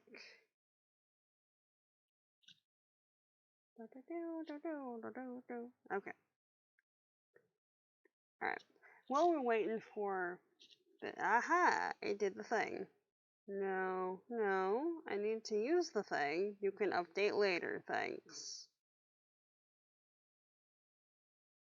Okay. Is it gonna let me do stuff? Maybe.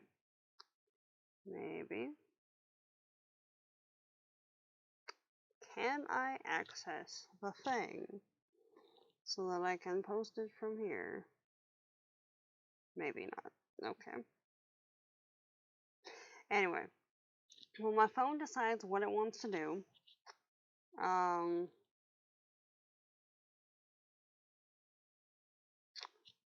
We'll move on to the next point of. Oh, maybe. Okay.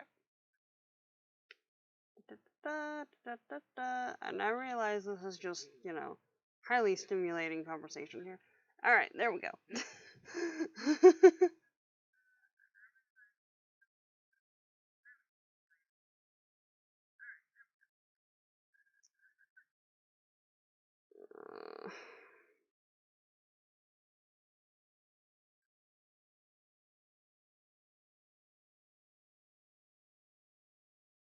Okay.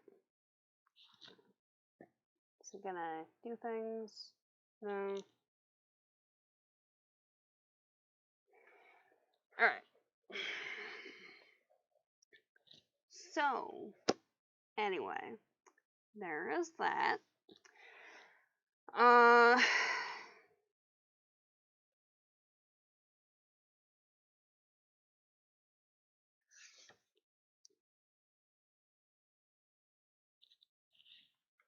Okay. Okay.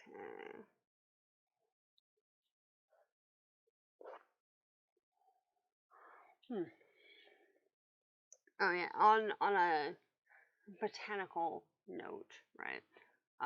Growth rings are formed by the cycle of seasons, by the waking and resting of the fragile layer of cells that lies between the bark and the newest wood, the cambium. Peel away the bark and you feel the cambium's slippery wetness. The cells of the cambium are perpetually embryonic, always dividing to add to the girth of the tree. And the rings in the tree, right? The thin lines when the tree grows There's thin lines when the tree grows quickly, like for spring wood or early wood. Smaller, thicker lines, because the cells are smaller and thicker in the light wood or summer wood. And in winter, there's kind of a stasis, no growth period where it's just maintaining the status quo and not doing much of anything.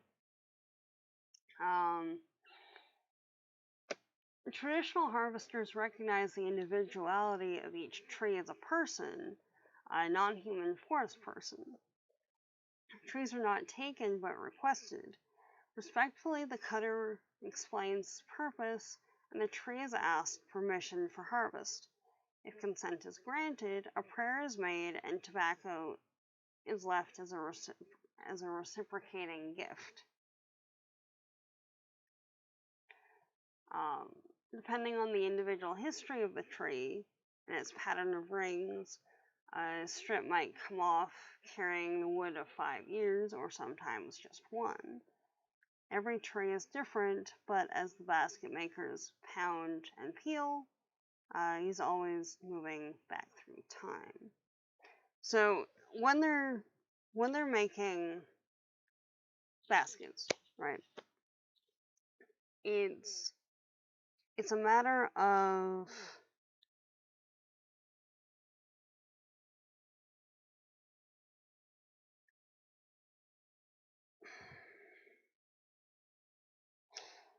using an axe and kind of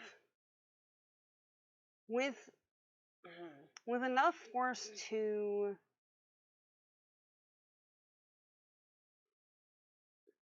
break through, but enough care that you're not cutting deep into the wood. So you're just kind of tapping it, essentially, in order to be able to strip off a piece of the wood. And in doing that, you end up with the strips of wood that are needed to weave a basket. And depending on the type of basket, you might need thicker or thinner strips of wood, a different number of strips of wood.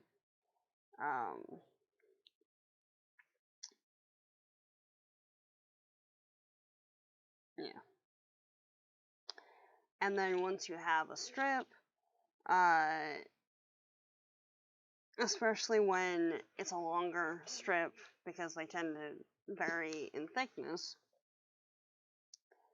the next step is splitting the strip into its component layers, further separating the annual rings. Thick splints are needed for a big laundry hamper or trapper's pack,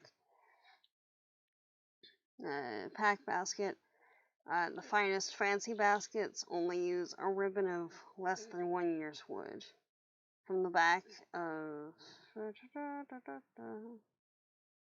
yeah. Then the splinters, so the tool used to help split the strips, it's basically 2 pieces of wood joined with a clamp to make it look like a clothespin. So, yeah.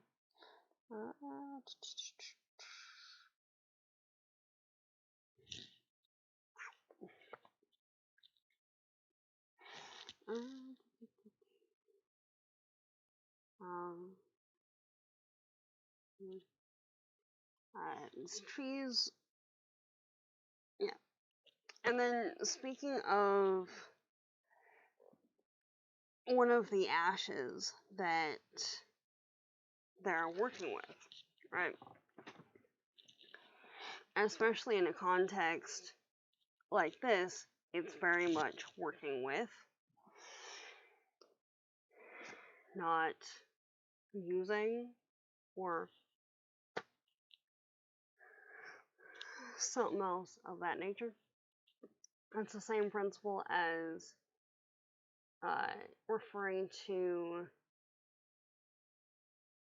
plants and animals and other things as having a personhood or being people versus it or a thing or any number of other ways of address.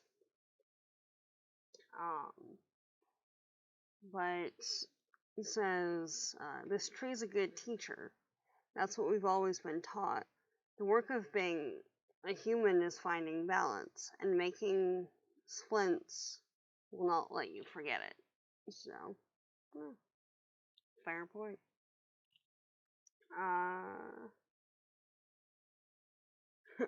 Also, right? When you're working with tools and stuff, there's a certain level of healthy awareness of potential danger, shall we say, for stuff like that. So, the difference between success and bloodshed is a small degree in the angle of the knife and the pressure of the hand, which, pretty much. I mean, I still remember, which finger would have been? This one?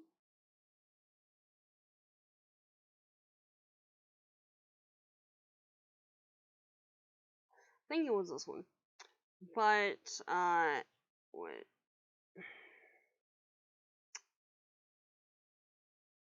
7-year-old me, I think? I think it was about 7.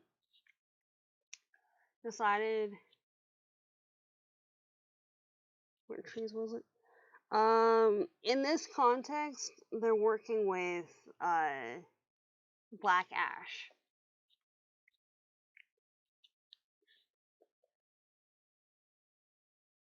Yeah.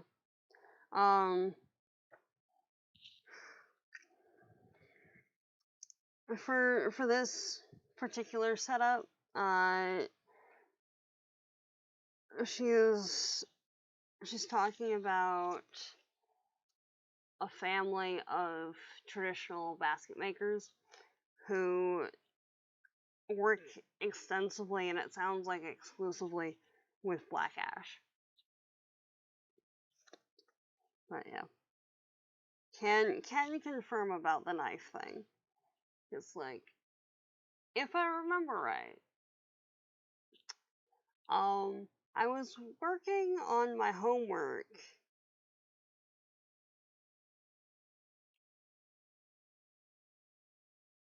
at breakfast. I'm pretty sure that was what was happening. And decided that I needed to sharpen my pencil, but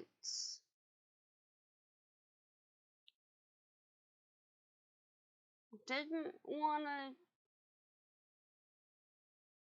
get up, or just that didn't cross my mind, or what, but ended up taking a serrated steak knife, and like, you know how you sharpen a drafting pencil that can't go into a pencil sharpener, where like you take some kind of sharp implement and essentially treat it like you're sharpening a steak, and just like, you know, on there. Doesn't work so great with serrated knives. So,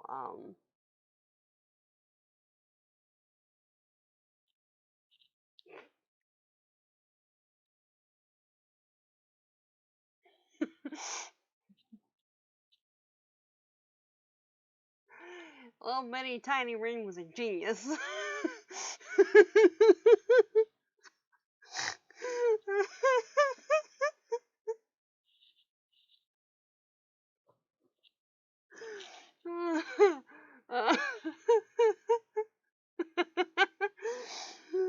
Yeah. So,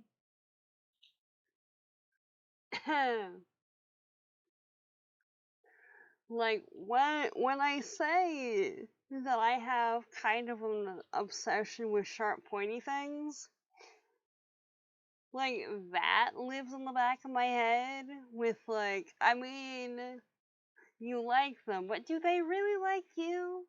Like, do you want to have a bunch of sharp pointy things all around you? I don't know. Hmm. Someone else maybe, but I don't know about this.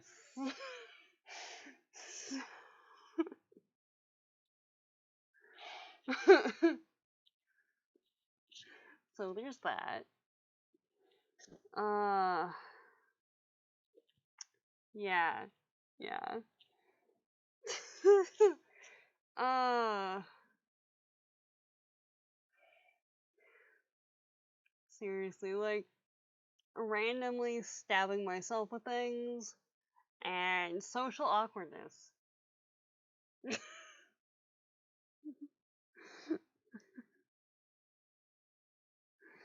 Yeah. What was it?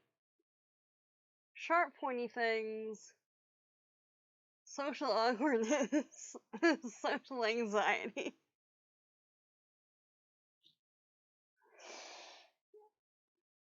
and germophobic tendencies. Yeah.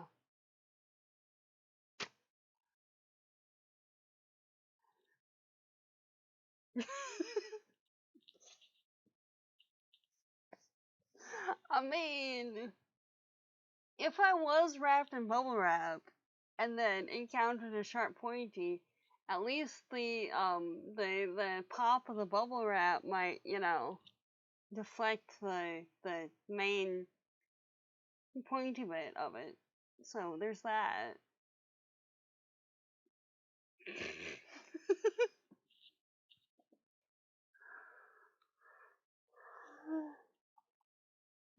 Oh man.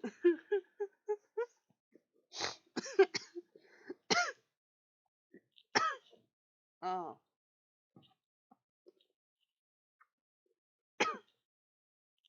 I don't know what that was. Oh jeez.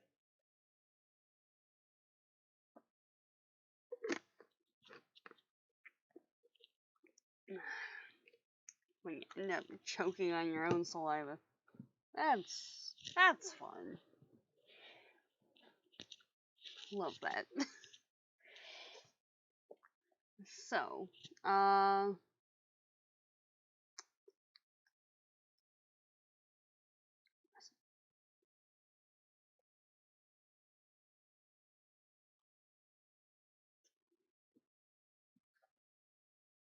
um, mm. So especially when you're working with materials for a new medium, right?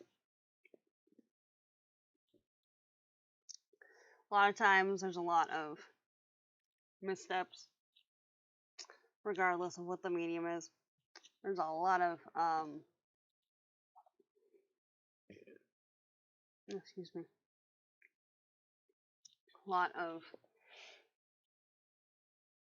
knots in the yarn or um legs that don't end up going the right direction on stuffed critters or whatever else. But um, for the basket stories, um, you're talking about a tree that just a couple of hours ago was a living tree. So, that tree honored you with its life. There's no shame in messing up a splint, you're just learning. But whatever you do, you owe that tree respect and should never waste it. And then he guides the group as they sort through the debris that was made by making the splints that would become baskets. Short strips go into a pile for small baskets and decoration. Miscellaneous bits and shavings get tossed into a box to be dried and used for tinder. And then the guy showing everyone how to do this keeps to the tradition of the honorable harvest. Take only what you need and use everything you take. So, yeah.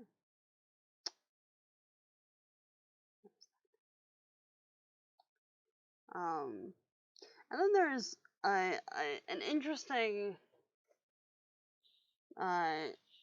mention in here, right? Oh,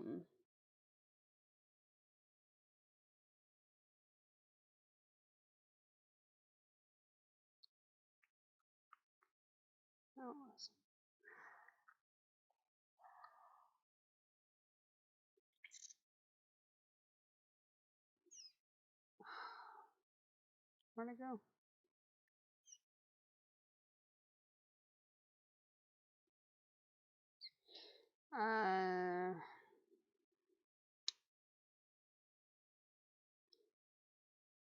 Just as much as an ash splint, a sheet of paper is a tree's life, along with the water and energy and toxic byproducts that went into making it. And yet we use it as if it were nothing.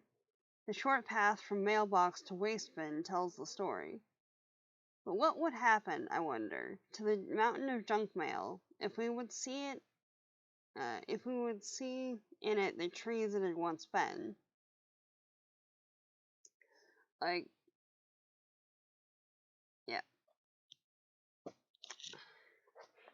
By the time that it gets to the door, a lot of times it's so far removed from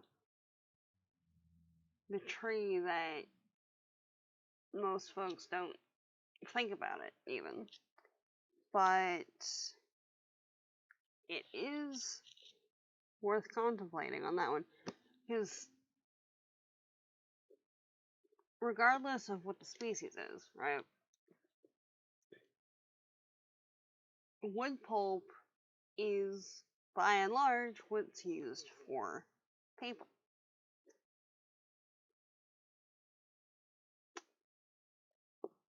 Some of those trees come from tree farms, probably. Some of them come from wild places. There's some that come from areas that have been clear cut to make paper or other aspects of agriculture. Yeah. So true. And there are other options than trees for paper goods. It's wild we haven't already completely switched. Seriously. Like, I mean, even the recycled ones a lot of times. There's that. I've also seen bamboo a lot too. That's bamboo and hemp, I think, are the two most common non-tree paper options. But post-consumer stuff, yeah. And even with the recycled stuff, you have a lot of the chemicals and whatnot that go into it too. Because their processing and whatnot. Yeah.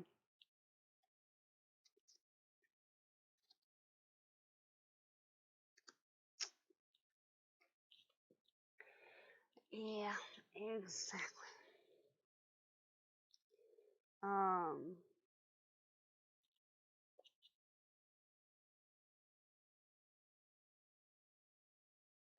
Oh yeah, interesting. And this is okay. This is a theme for both of the middle essays. Yeah, exactly. Things that are sustainable, that are easily recycled into other formats and stuff. Like the main issue for cotton is that it's pretty hard on the soil and takes a lot of water.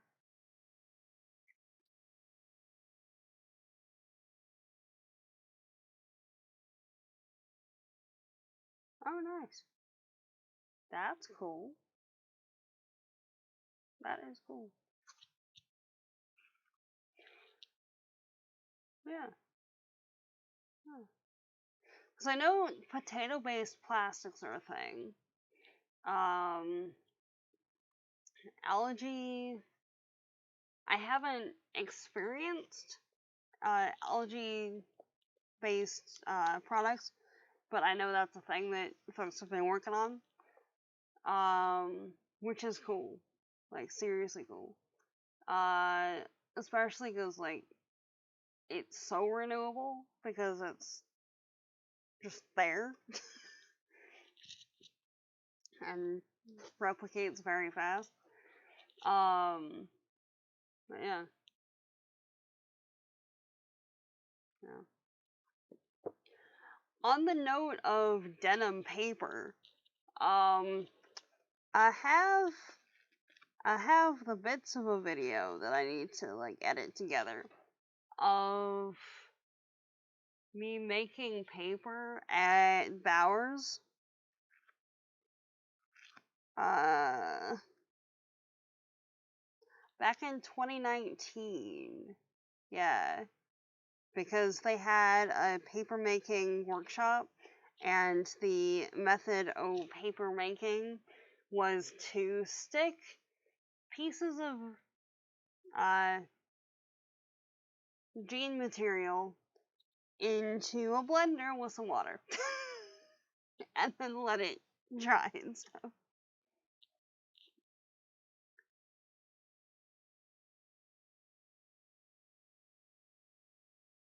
A watercolor paper and a lot of cotton in that paper.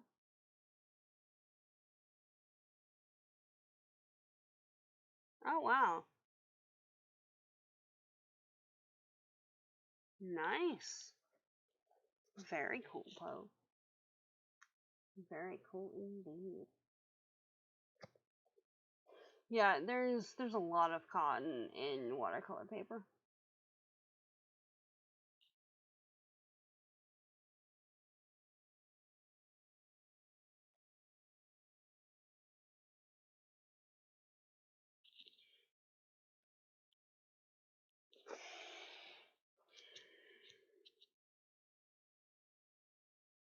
Yeah.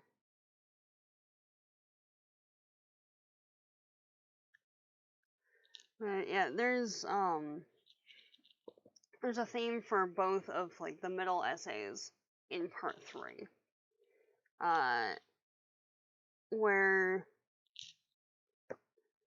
there's there's the assumption that the we increasingly look at stuff like this should be recyclable. Why is it not? Exactly. Like really.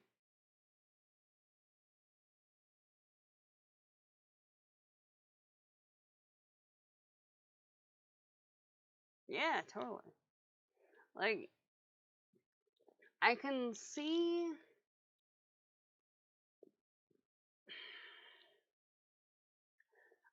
see the need for some kind of to-go container, but like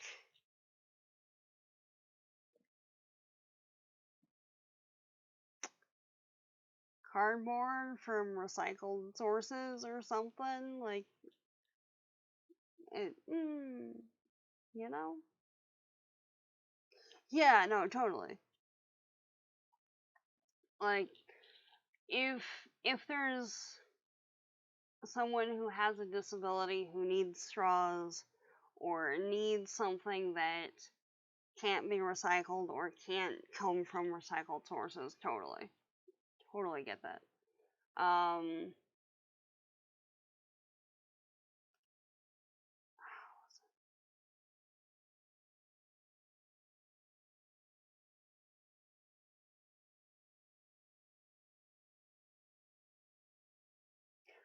Okay. I remember saying, I mean, she's done a couple of them by this point, but I remember seeing a video from Jessica Kilgren Fozard a while back that was talking about that and the disparity between wanting to help the planet and have stuff that's recyclable and everything and not being able to do that because of what you need to exist, essentially. And I know she tends to I have no idea how you would go about doing this because our dishwasher refuses to get things even mostly clean when there's nothing on them and just for plates and stuff. But where she was washing the straws in the dishwasher so that they could be reused multiple times, that sort of thing. But again, it comes down to being able to do that. Yeah, exactly. Have not interacted with her in any capacity aside from as a viewer, but she seems like a pretty cool person. Uh, mm, if someone needs, but there's gotta be a way for everyone to win. I mean, if it's things, if it's some things, but not everything. Yeah, yeah, exactly. Yeah, totally. Yeah, between the planetary impact component and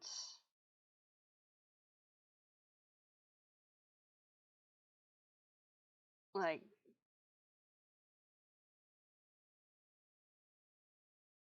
I forget exactly why I stopped using straws, but it's only in very particular situations that I'll use them now. But yeah, like if you need them though, go for it, you know? And ow.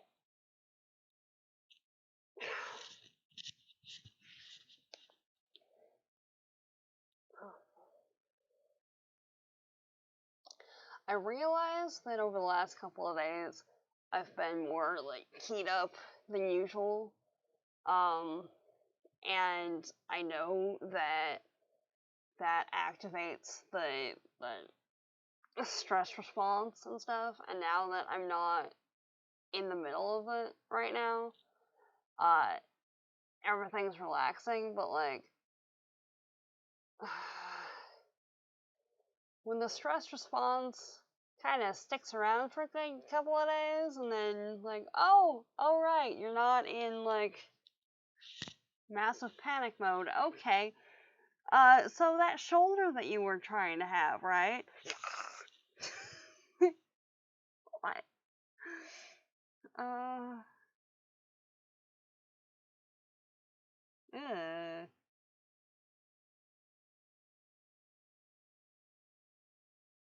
That's not good.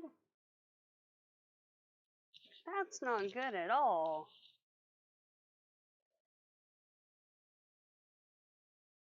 Seriously. It's like, uh, like I appreciate you not doing this in the middle of that whole bunch of shenanigans, but also, can we not? Can we just skip this step right now this time, maybe?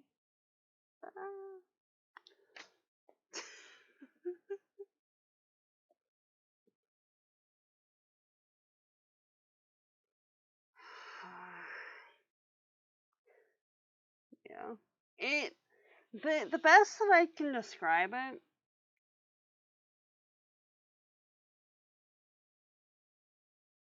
Yeah.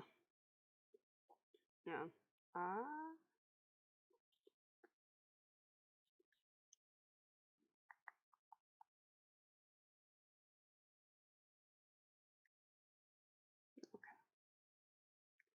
the best that I can describe it for the pressure relief thing is like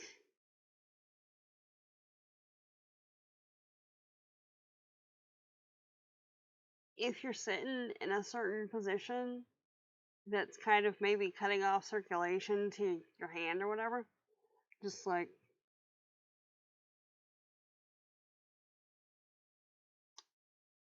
then you release it and everything comes back. But yeah, no. I keep forgetting that a lot of folks have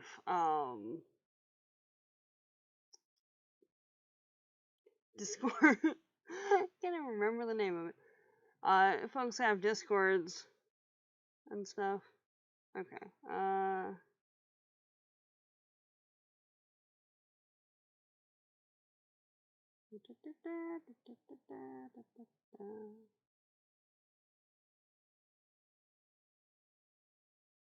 Okay. Now, come on. Let me do the thing.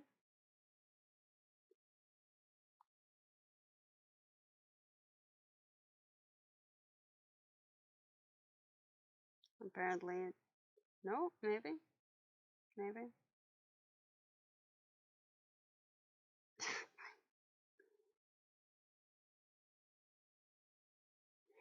Yeah. Okay. Well. Alright.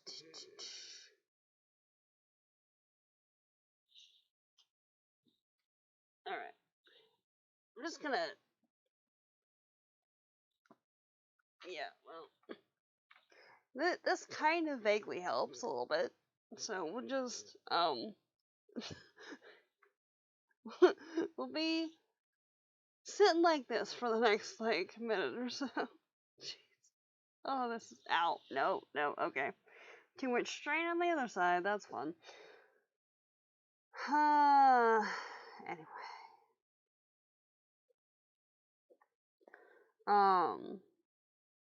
So, as I was saying,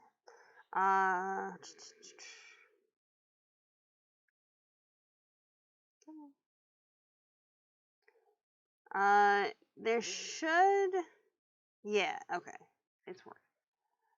Yeah, exactly. If you wanted to check out her stuff, Poe, that's the link to Jessica's channel. It's pretty good stuff over there. There's a lot of uh, disability content and a lot of gay. So, and much adorable and stuff of that nature.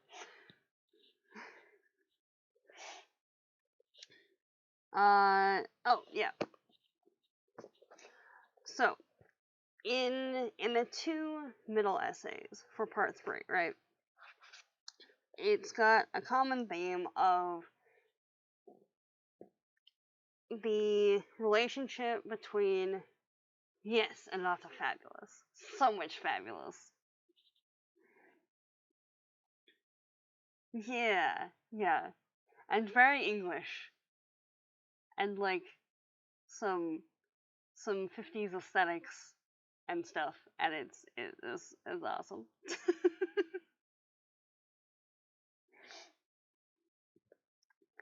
uh okay. Because I keep getting distracted from the point that I was trying to make. And alright, we're good. Yeah. So, for both of them, there's a discussion of uh, plants and their associated people, and how there's a general assumption that harvesting in wild spaces definitively negatively impacts the population that you're harvesting from. And that can be the case depending on the species and the environment and the environmental conditions and how the harvesting is taking place and any number of other factors. However, in the case of ash and in the next one, sweetgrass, that's not necessarily the case because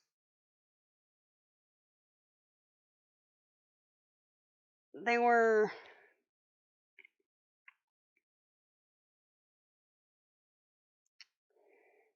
trying to figure out why certain ash populations were declining, and then discovered that, like, especially with Dutch elm disease and the what was it, the borer beetles,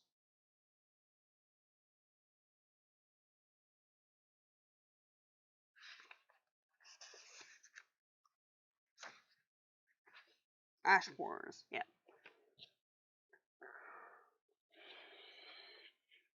And the presence of ash borers that got introduced from China and stuff, and trying to maintain and protect the ash populations. And people are participating in seed saving so that once the threat has passed,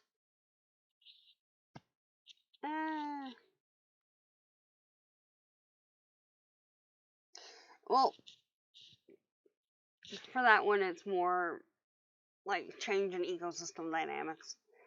But from what I'm aware, Dutch elm disease was killing off the elms, so therefore the ash took its place, and now there's ash borers that are affecting the ash, so therefore things. I'm pretty sure that it only affects the elms, but it might also affect related species, so not entirely sure on that one. But as far as I know, it's just the elms.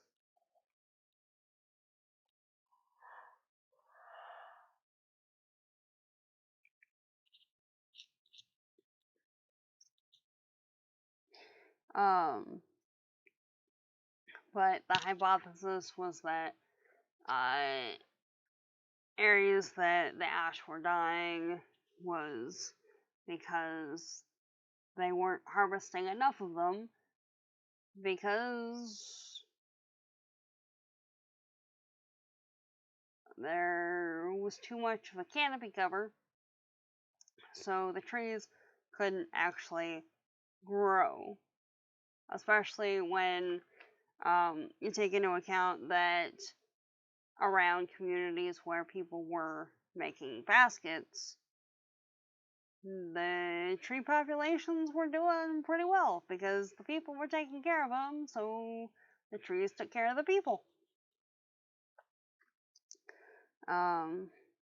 Black ash and basket makers are partners in the symbiosis between harvesters and harvested.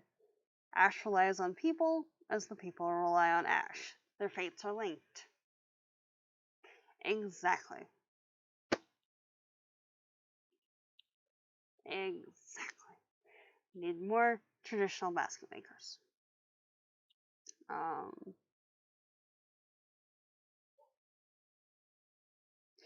And then a little bit later, talking about when people are going out to harvest logs in the fall, they take special care to gather up fallen seeds and spread them around as they move throughout the wetlands.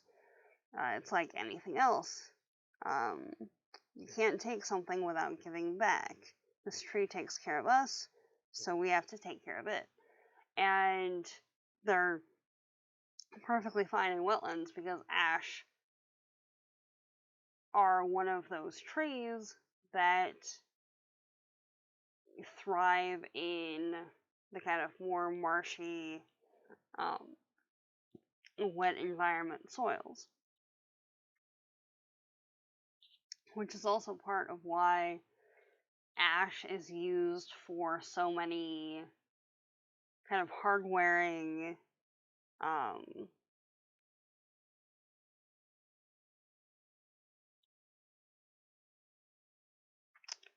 practical things. Because unlike a lot of woods that start to decompose or decay or otherwise experience negative side effects when exposed to moisture, ash doesn't. I mean, in certain circumstances it might, but as a general rule, ash doesn't.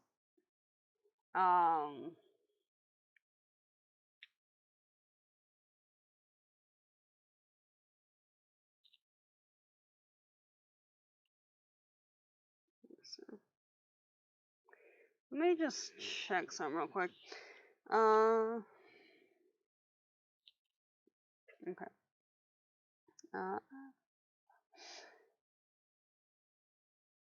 And then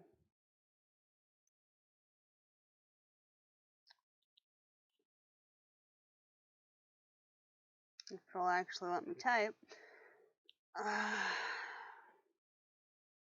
Alright.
Oh, why is this?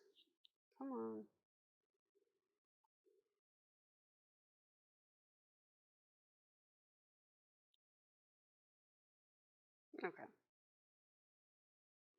Uh, hmm.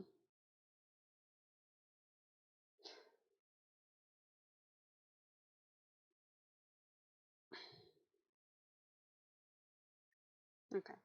Alright. What I was trying to look up, at least, was ironwood.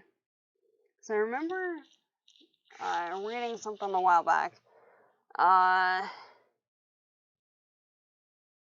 It was, oh wow.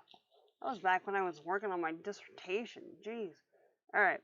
But I remember reading something about ironwood ash, and it was called ironwood because the wood was so sturdy and so strong that in the presence of water, it actually got stronger over time versus weaker like every other or most other woods.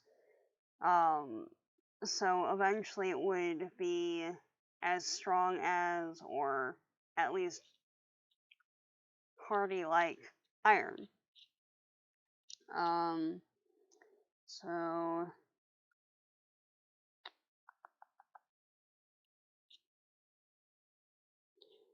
uh,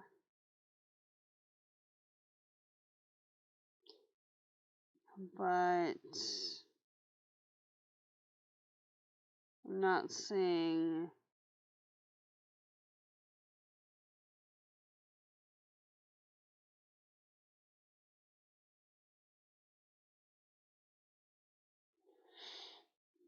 Yeah. All I'm seeing is that it's a pretty resilient tree, so not sure on that one. We'll need to do more research and then post something in the Discord about it. So there's that. Yeah. So continuing on. To most people, an invasive species represents losses in a landscape, the empty spaces to be filled by something else. To those who carry the responsibility of an ancient relationship, the empty niche means empty hands and a hole in the collective heart.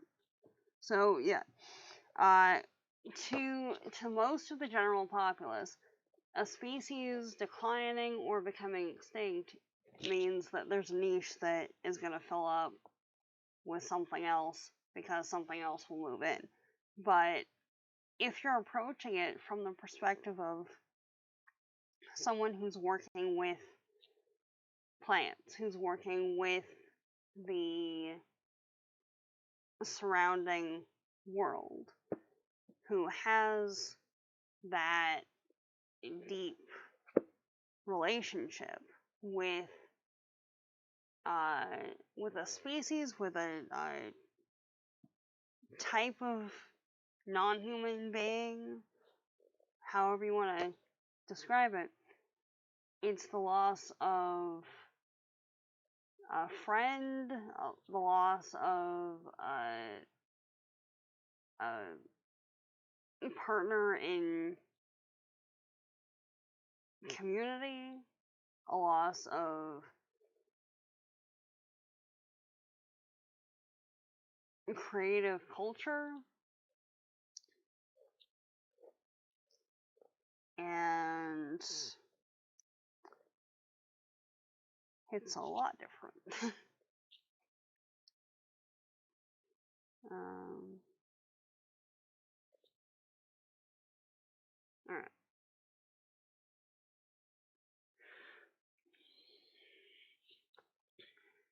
Yeah. Most of their traditional teachings recognize that certain species are helpers and guides. The original instructions remind us that we must return the favor. It is an honor to be the guardian of another species, an honor within each person's reach that we too often forget. A black ash basket is a gift that reminds us of the gifts of other beings, gifts we can gratefully return through advocacy and care, which, again, there's that deep interpersonal relationship that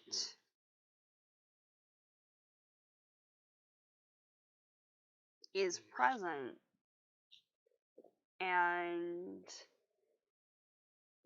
largely depends on the human aspect to maintain it, really, in a lot of ways. And then, oh, yeah. So, for this part, they're describing the process of starting to make the basket, right?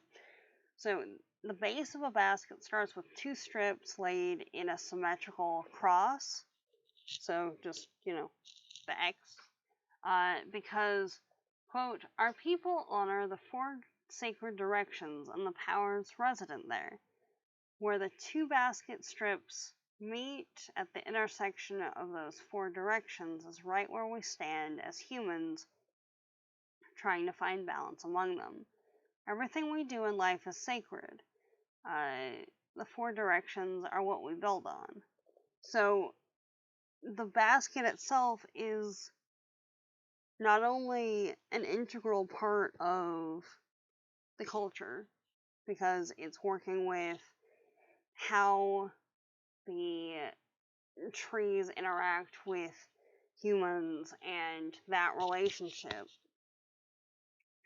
but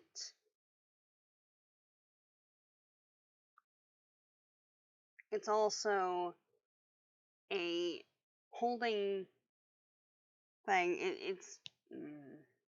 It's a container created with the body of the trees.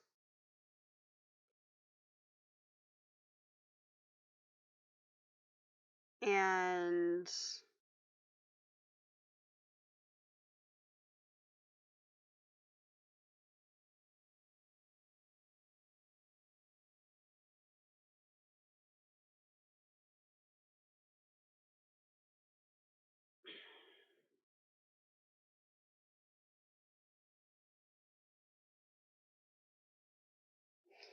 yeah, it's a container for holding food or clothes or whatever, made with the body of the trees, the body of the one of the standing people, as the trees are referred to sometimes.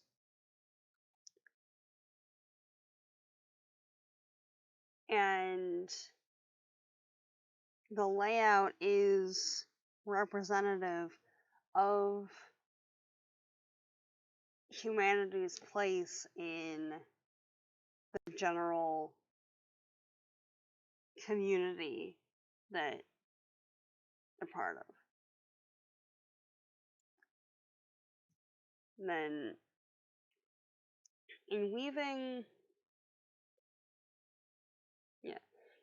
well-being for land and people, we need to pay attention to the lessons of the 3 rows. So the 3 rows going up the basket. Ecological well-being and the laws of nature are always the first row. Without them, there is no basket of plenty. Only if that first circle is in place can we weave the second. The second reveals material welfare, the subsistence of human needs. It's only when the third row comes that the first 2 can hold together. Here is where ecology, economics, and spirit are woven together. Spirit, meaning respect, reciprocity, and other relations. So the relationships with everyone else. And then, because they're in a class, essentially. Described of the baskets that the group has made over the duration that they were there.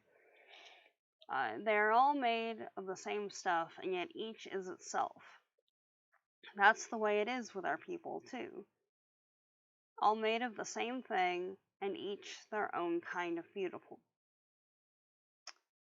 And then there's a note to kind of take a moment and reflect on the nature of that which we interact with in our daily lives, and honor the trees, the algae, the metals stemming from the very core of the earth.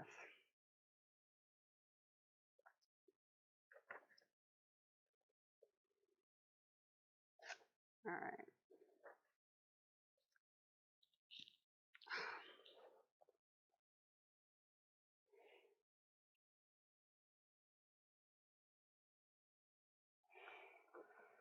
Okay.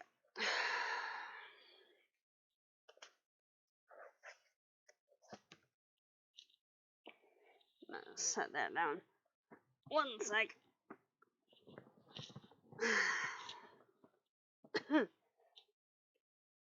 I'm doing a little mini stretch break, so.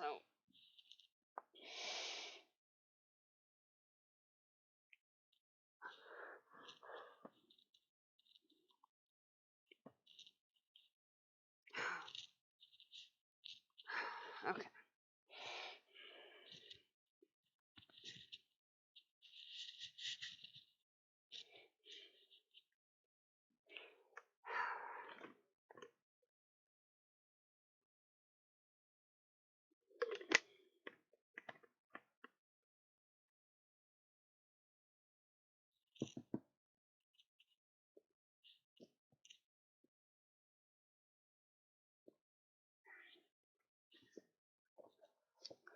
Alright. So.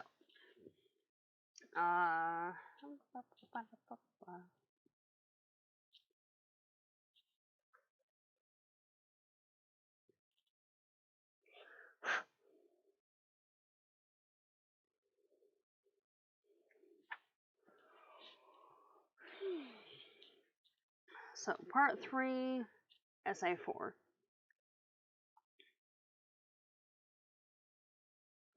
Mishkos Kanamaguan, The Teachings of Grass. So, the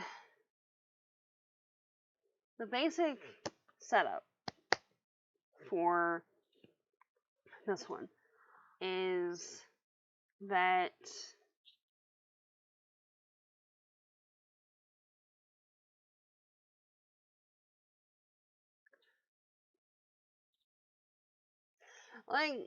okay,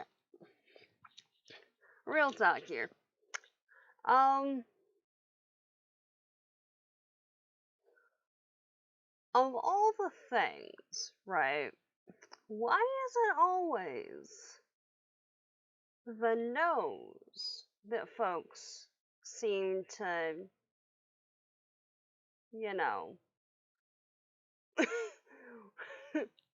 want to come at me for?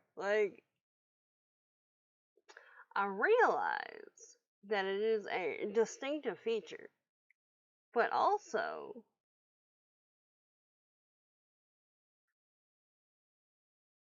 can we not? Maybe, seriously.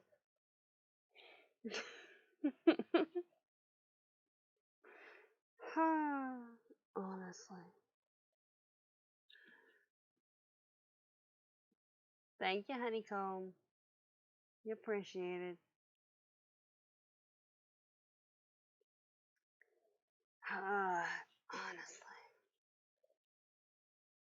Honestly.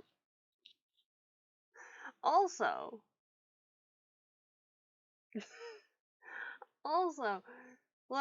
seriously, that is the most unoriginal of insults of all time. like, in my situation, at least, like, it's that, and actually, no, I've gotten that one a lot more than 4 eyes or something like that, so it's stupid and boring. You know? Come on now. Well, thank you. I've come to quite like it too.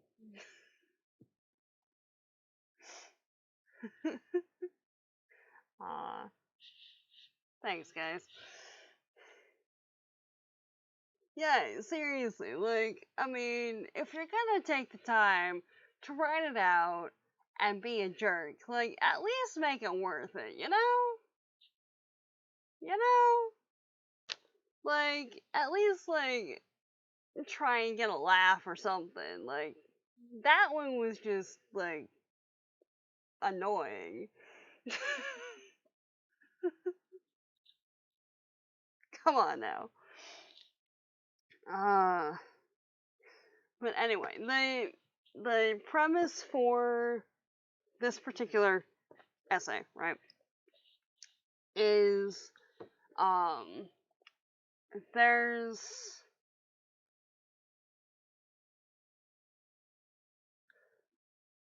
a couple of different ways that people have been harvesting sweetgrass, and now I've lost the page. One sec. Recalibrating. There we go. But there's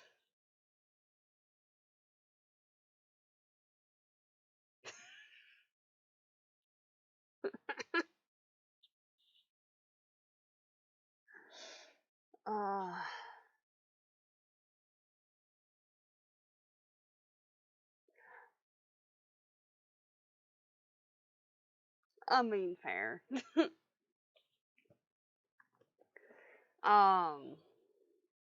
Okay. So there's a couple of different ways of harvesting sweetgrass, and also trying to figure out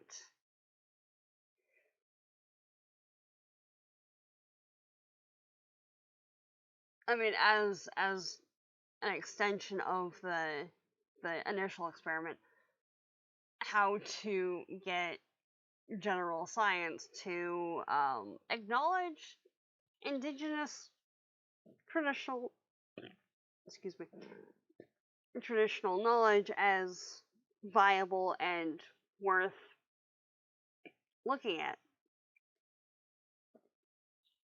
because it usually doesn't, as a general thing. Ethnobotany, anthropology tends to do that. But the hard sciences that traditionally don't view anthropology as a science,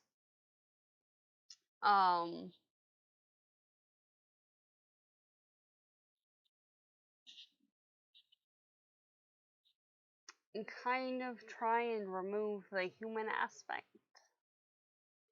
or the relationship aspect from the equation,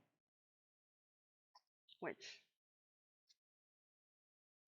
if you're working with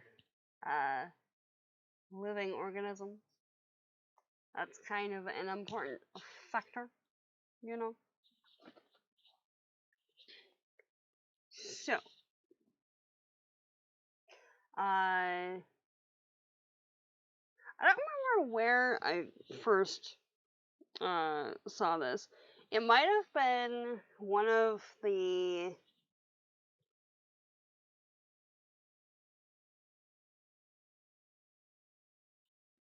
many botanical books that I've got over there, dealing with paganism and personal relationships with nature and things like that. but one of the main threads through this one is to, well, this and the next one or two, I can't remember how many, but it's never take the first plant that you see. And I don't fully go into it in this, but in one of the later ones, it's the full thing is never take the first plant that you see because it might be the last, and you want that plant to speak highly of you with their peers, essentially. Which is a pretty cool sort of thing. Oh yeah, no. If I do that, it looks like it's gonna rip. Okay.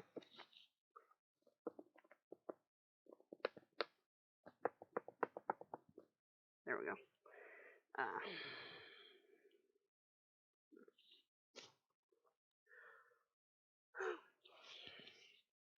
And then, also, always leave a gift for the plants. Ask to ask if we might take them. It would be rude not to ask first.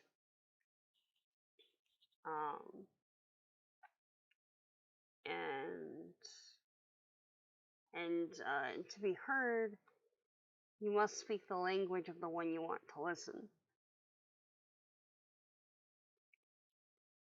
Which doesn't have to be a verbal language, but in situations like this, when that's kind of not an option, yeah. To me, an experiment is a kind of conversation with plants. I have a question for them, but since we don't speak the same language, I can't ask them directly, and they won't answer verbally. But plants can be eloquent in their physical responses and behaviors. Plants answer questions by the way they live, by their responses to change. You just need to learn how to ask. Experiments are not about discovery, but about listening and translating the knowledge of other beings. Which, like, honestly, for this entire essay, right? The entire thing, I was having flashbacks to the shenanigans that freaking Monica was pulling with Thus Spoke the Plant, and just like,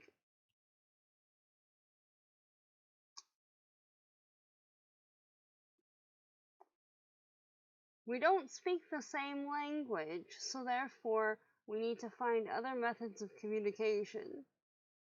Ah, yes, this makes sense. This makes sense from a scientific perspective and a cultural perspective. Alright. Versus, I'm gonna go trip balls and like just have a chat with the plant, with quotations and stuff.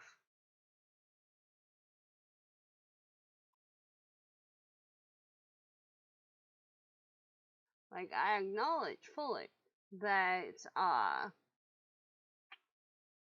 mind altering substances can aid in the discovery process when it comes to certain species and whatnot. But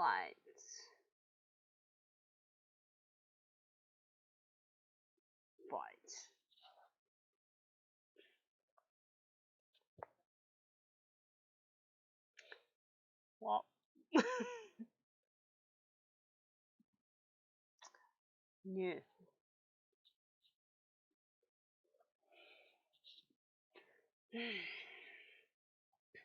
Alright,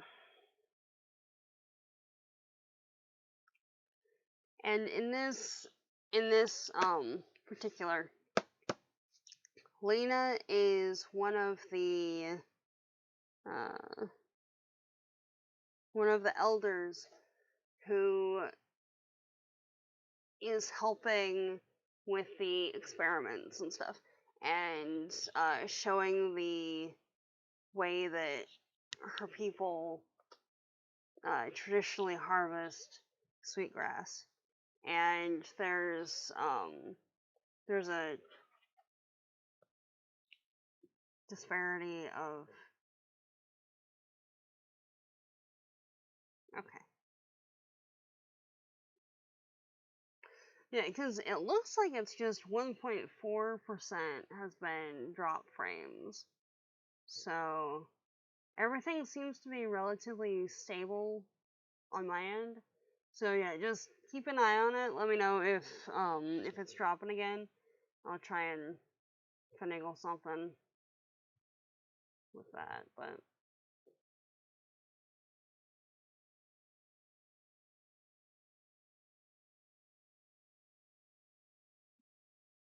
okay.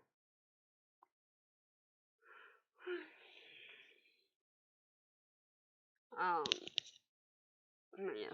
So my colleagues might scoff at the notion of basket makers as scientists, but Lena and her daughters take 50% of the sweetgrass, observe the results, evaluate their findings, and then create management guidelines from them. That sounds a lot like experimental science to me. Generations of data collection and validation through time builds up to well-tested theories, which, yes.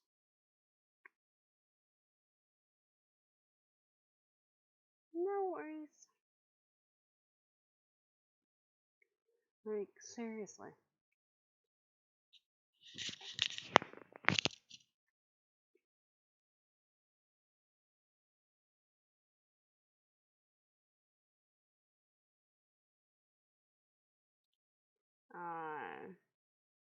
Getting scientists to consider the validity of indigenous knowledge is like swimming upstream in cold, cold water.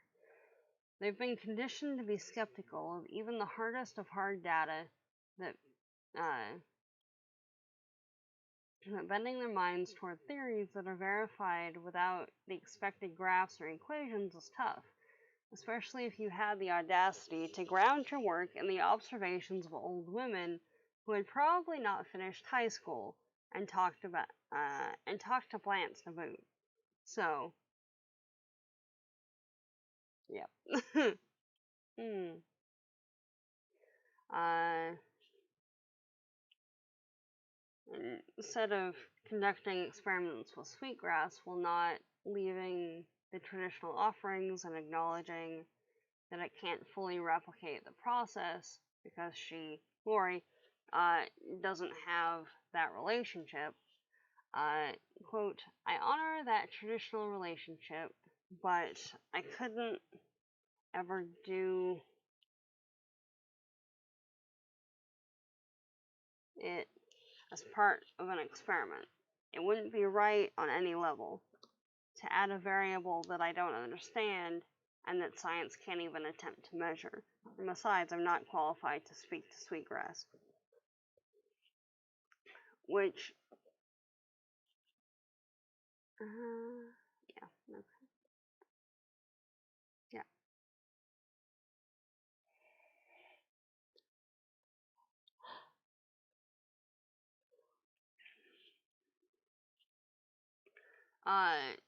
Which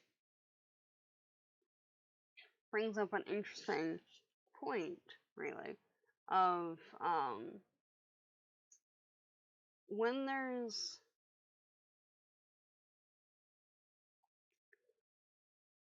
a relationship in play, instead of doing it improperly, for the purposes of an experiment and stuff like this, or for the wrong reasons or whatever, especially if it's concerning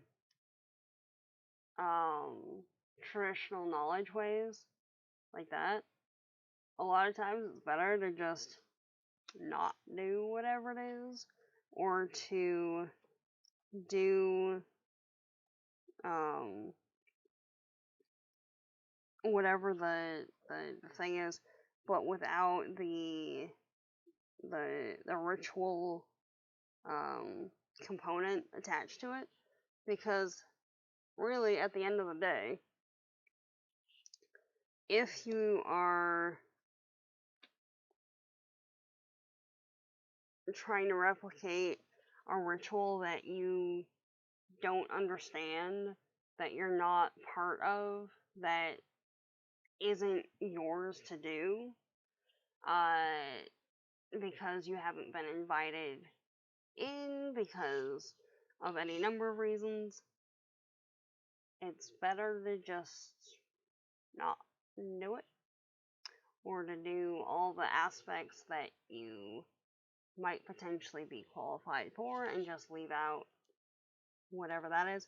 Depends on the context. They kind of sorted it out for this capacity, but something to be aware of.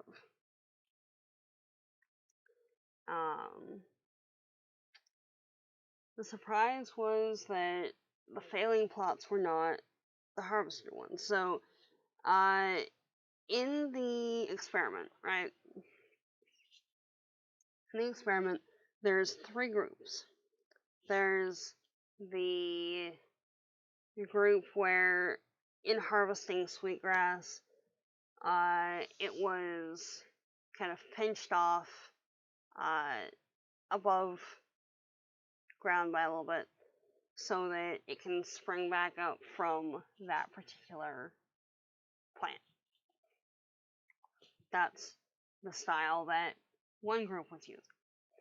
For another one,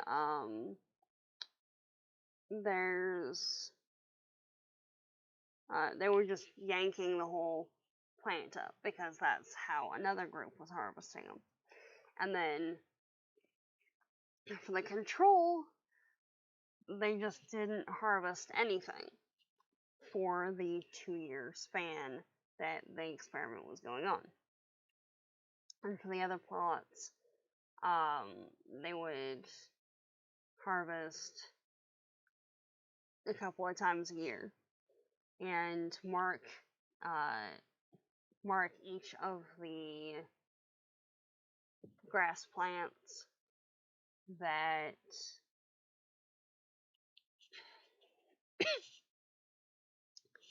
that were growing in any particular section, with colored ties to better keep track of them.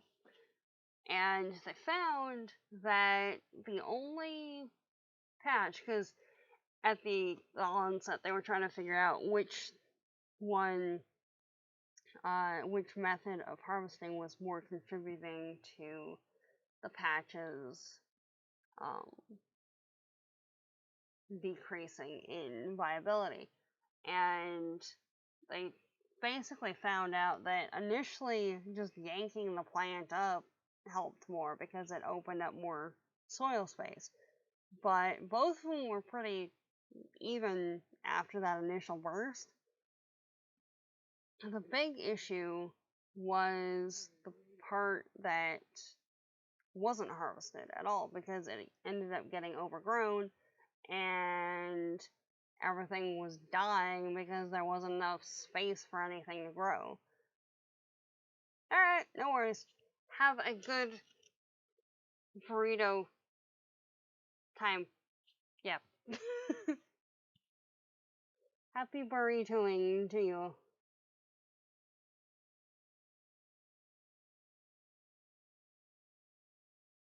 Wait, does Bean have a new hype emote? What?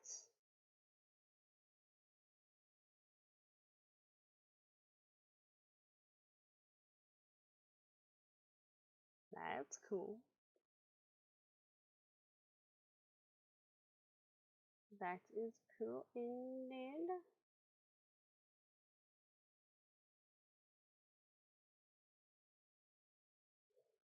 What? No. Fine. If I do that, there we go.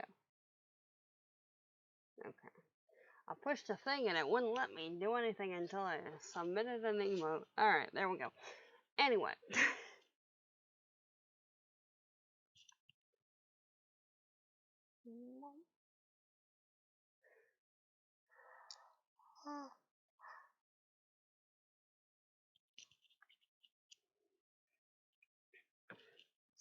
Um,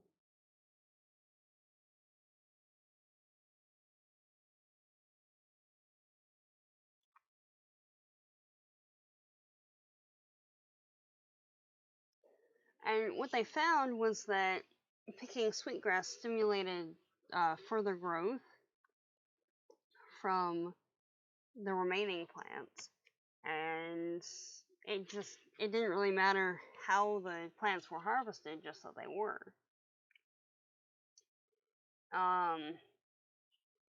It seems counterintuitive, but when a herd of buffalo grazes down a sward of fresh grass, it actually grows faster in response. It helps the plant recover, but it also invites the buffalo back for dinner later in the season. It's even been discovered that there's an enzyme in the saliva of grazing buffalo that actually stimulates growth, to say nothing of the fertilizer produced by a grazing herd, or by a passing herd. Grass gives to buffalo, and buffalo gives to grass. That does, however, only work when the buffalo doesn't overgraze an area and only returns a couple months later, which is usually what happens, but if food is really scarce, then that's when you kind of get natural overgrazing because they're trying to get some kind of food.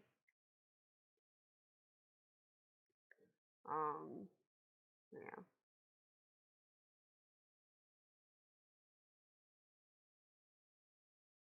And also, for the sweetgrass, whether it was for either method,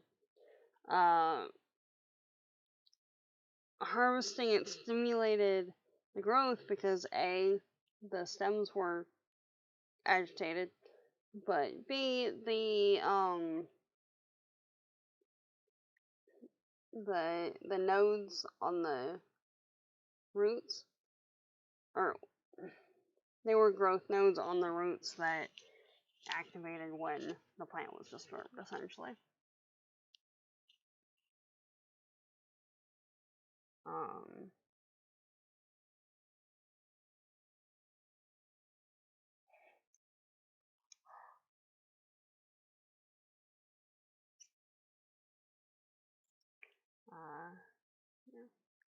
People can take too much and exceed the capacity of the plants to share again, and yet we can also take too little.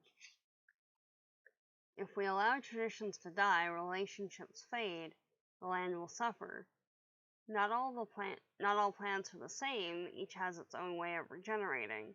Some, unlike sweetgrass, are easily harmed by harvest. Lena would say that is the key, that the key is to know them well enough to respect the difference.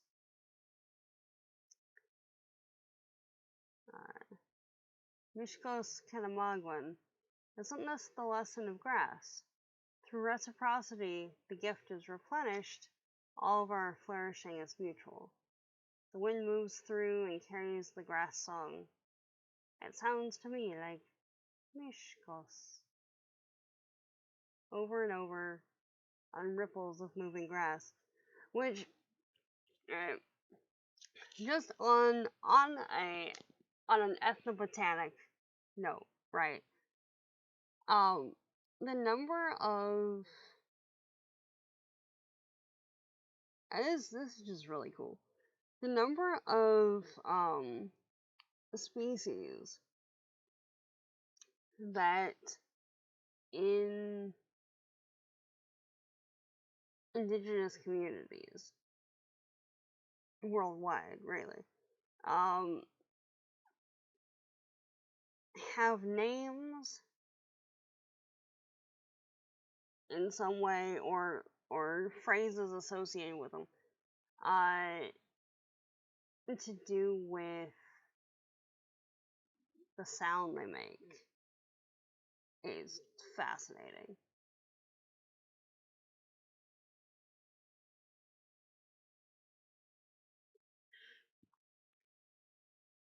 I mean, admittedly, most of the time it's animals, but there's some plants, and it's just like, okay,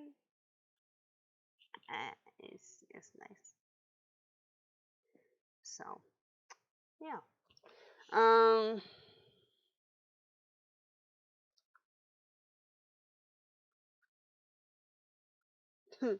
I did find it kind of hilarious though that the same professors and advisors who were giving Laurie a hard time for wanting to research Sweetgrass and the relationships between um, people and their botanical counterparts were and putting down the idea that, like, well, obviously everyone knows that if you harvest from an area, then it depletes what's in the area. That's a stupid question. Like, okay. but, but it's the same bunch that, when presented with evidence of a mutual relationship in the form of hard data, because she was a scientist and has been collecting data for the last 2 years. So, like, all right, fine, okay, we're gonna do this. So, okay, but only then they were accepting it as like a potentially viable thing that was so fascinating and whatever. But before that, it was what was the statement? Uh, Something that couldn't bring anything new and valuable to science. Like, excuse you? What? Uh, but yeah, compensatory growth. That's what the thing was. In which the plant compensates for loss of foliage by quickly growing more. Because if a plant doesn't have foliage, it dies because it doesn't have anything to process solar energy into anything. It'll just be there until the reserves that it has are used up, and then it dies horribly. Alright, so,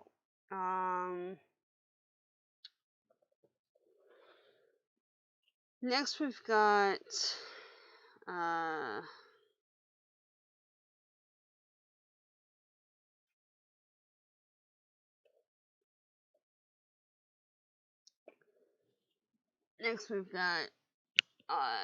Essay 5.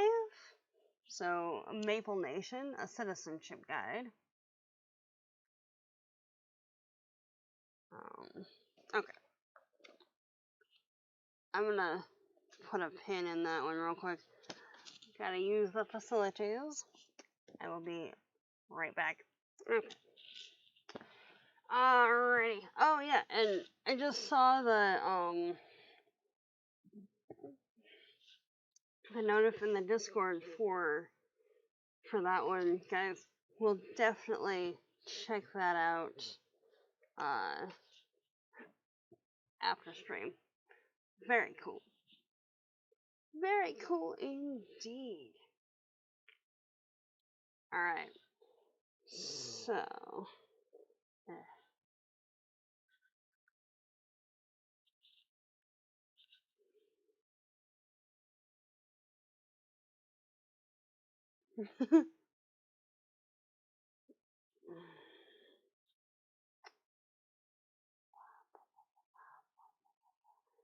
that was the tail end of this one.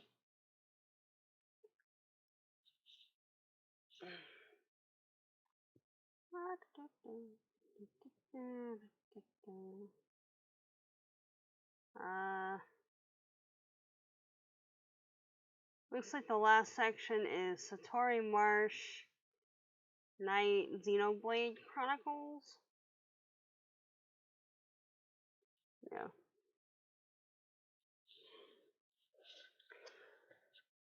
Alright, so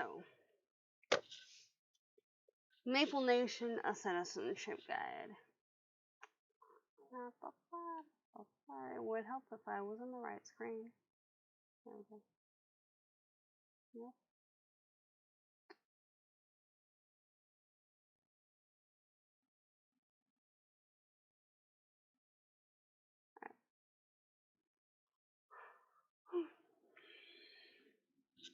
Okay.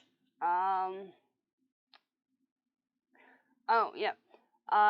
So I don't think I was able to find the map that Kimmer was talking about, with the bioregions and stuff. But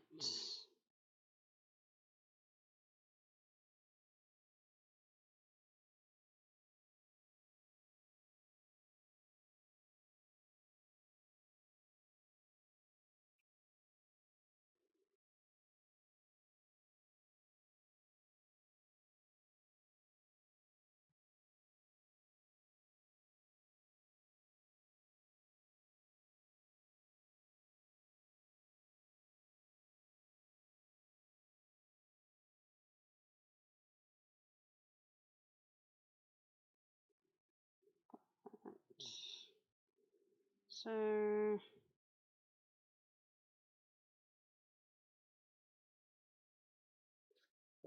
no, okay. But if I manage to find an example of the uh, bioregion map, I'll put it in the Discord. But yeah, so yeah. There's a beautiful map of bioregions drawn by an organization dedicated to restoring ancient food traditions. State boundaries disappear and are replaced by ecological regions, defined by the leading denizens of the region, the iconic beings who shape the landscape, influence our daily lives, and feed us, both materially and spiritually. So, and then goes on to say that the map shows the Salmon Nation of the Pacific Northwest and the Pinyon Nation of the Southwest, among others. We in the Northeast are in the embrace of the Maple Nation. So, that is where the start happens. Thank you much, Honeycomb. Y'all are fab!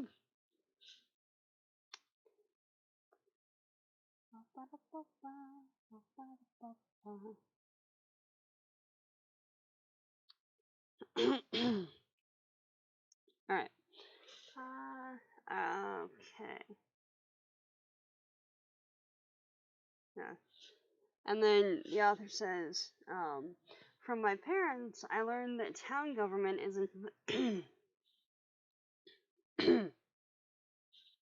is invisible to most citizens, which is perhaps as it should be. Necessary services are delivered so smoothly that folks just take them for granted. Each element works in concert to take care of the whole.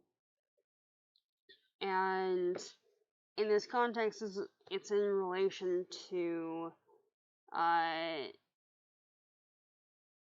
plants as part of the community, in service to the community, offering shade and fuel as a wood source, and any number of other things, and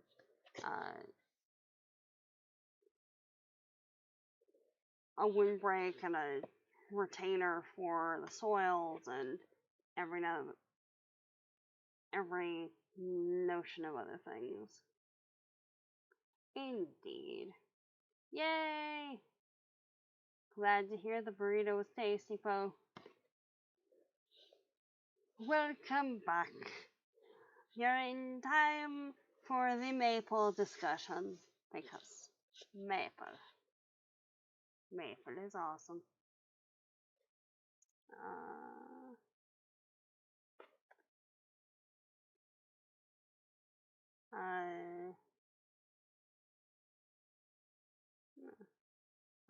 Kimmer's Onondaga Nation neighbors call the maple the leader of the trees. The quiet leaders are those that can be relied on, taking care of the rest of us. Which, again, the canopy of tree leaves and branches and protective things of that nature.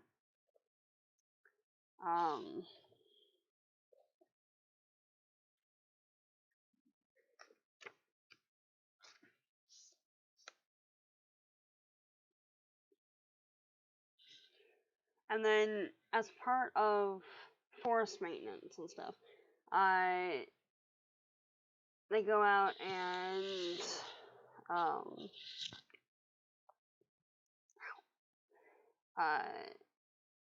in the process of tapping the trees to make sure that there's enough coming into the sugar house that seems to be on the university property.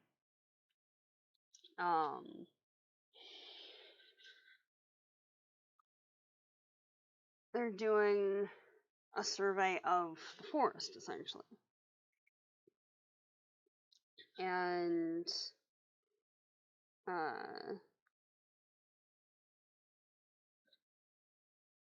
in process of doing that, clearing out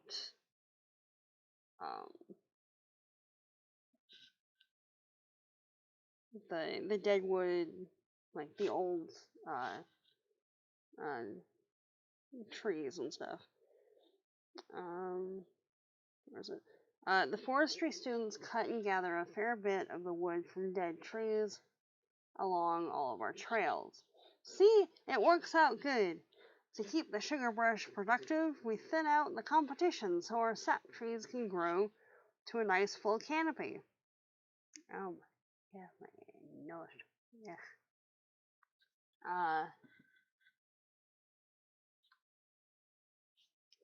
The trees we thin out usually end up here as firewood. Nothing gets wasted. That's a kind of that's a kind of being a good citizen, isn't it? Because the question was how would you be a citizen of the Maple Nation, or describe what it means to be a citizen of the Maple Nation.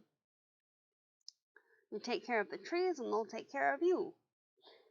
I don't imagine there's many colleges that run their own sugar bushes, and I'm grateful that ours does. So apparently, there's a college in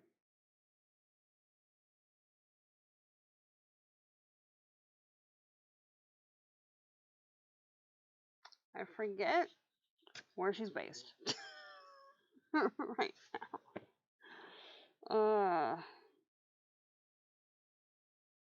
New York. Yeah. Okay. Yeah, because she works at SUNY. Okay. There we go. But apparently,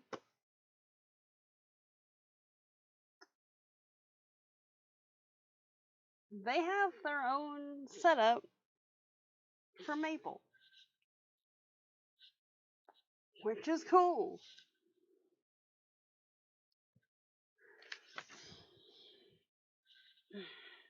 Like, seriously cool. Yeah.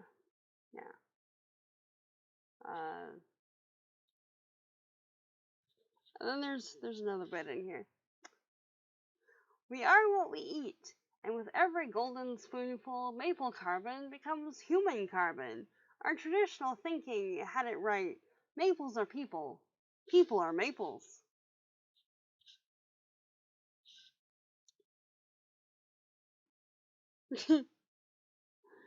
My 96-year-old grandma likes to take a pure spoonful once in a while when she's feeling low. She calls it vitamin M. Yeah. Times. Oh, yeah. And then a little bit later.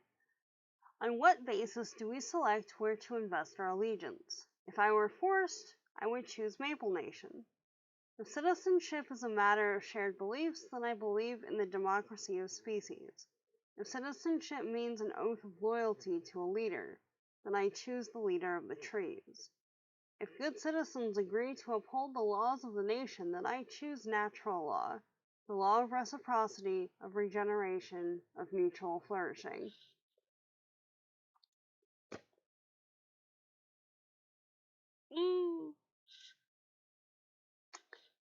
Like, seriously.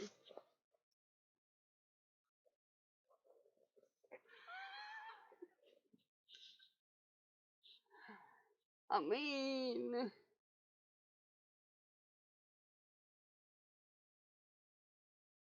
people fertilizer? I don't know. I don't know.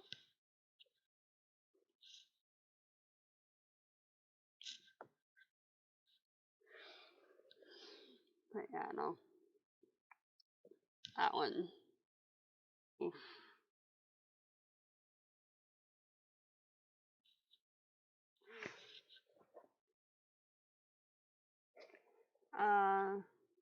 Okay. Yeah. I don't know though. Like, do maple seed people? Yeah. I mean, if they stood still long enough, you know.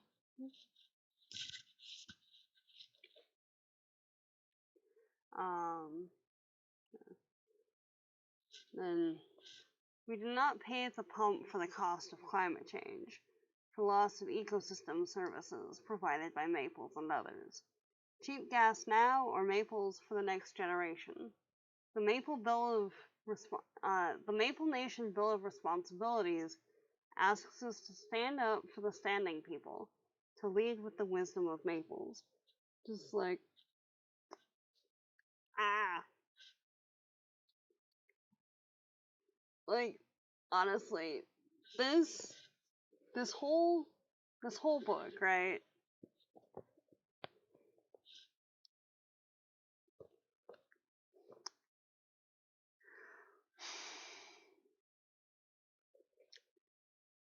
Basically, everything that I've seen come out of Milkweed Editions is so awesome.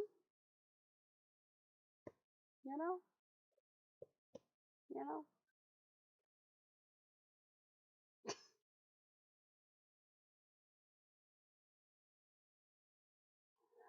I have no idea, but am curious just the same. Like, seriously. I don't know.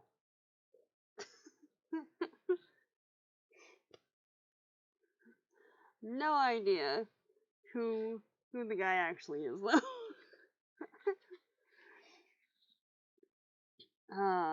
Okay. So, now we're on to the last essay in part 3, The Honorable Harvest, which incidentally I think is the longest out of all of them from this round. So I think it's like 30 pages or something. Or 25 at least. Let's see. Uh,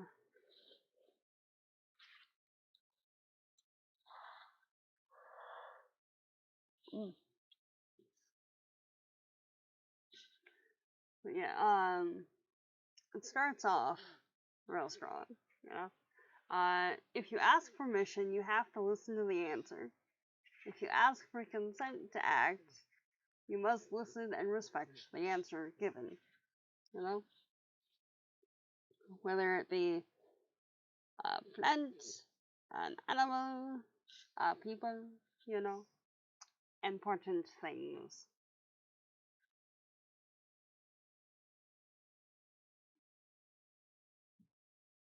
Seriously though, like that right there, like meme culture in and of itself is a whole dissertation. And really, depending on how deep the unknown goes on that. That could be another one.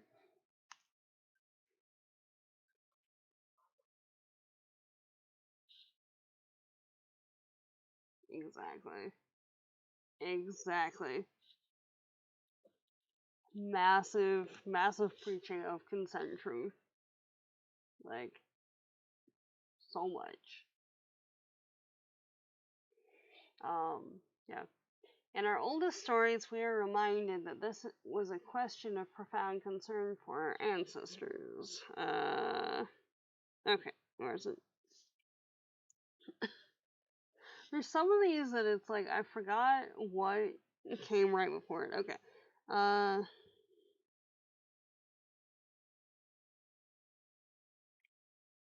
oh yeah.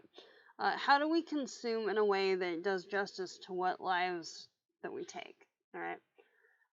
In our oldest stories, we are reminded that this was a question of profound concern of our ancestors. When we rely deeply on other lives, there's urgency to protect them.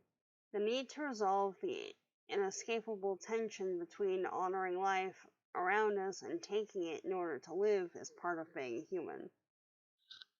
Which, accurate. Um,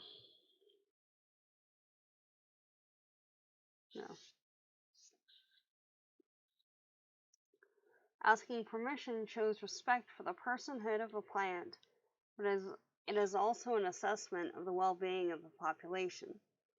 Thus, I must use both sides of my brain to listen to the answer. The analytic left,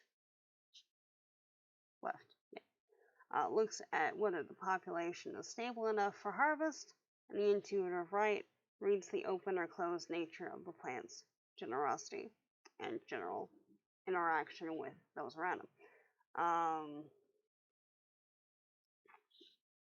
Yeah. So again, ask your questions and listen for the answers. You know? Uh,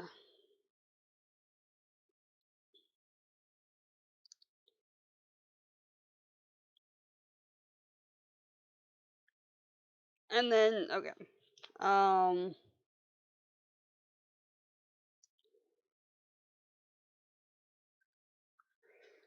I get.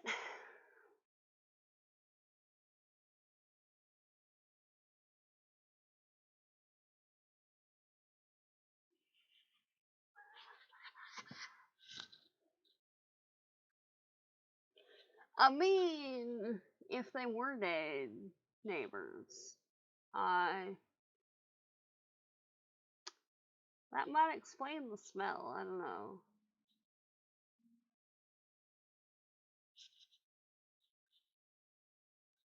Just saying.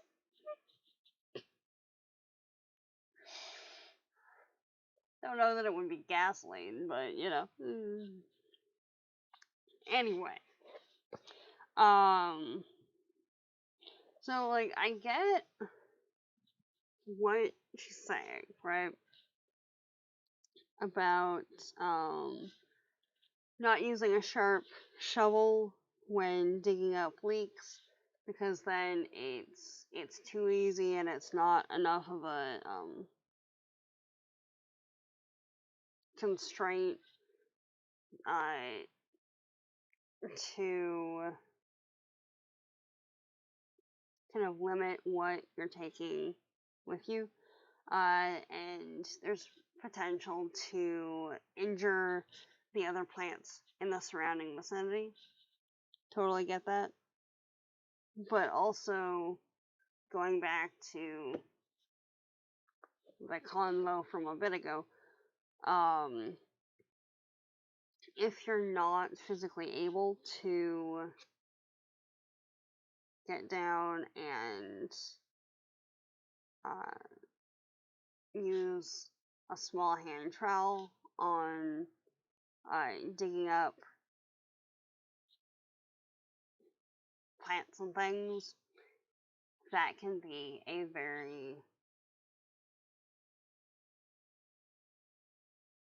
big issue. or you might be able to get down but not get back up again. Especially if you're by yourself walking around in a foresty type area.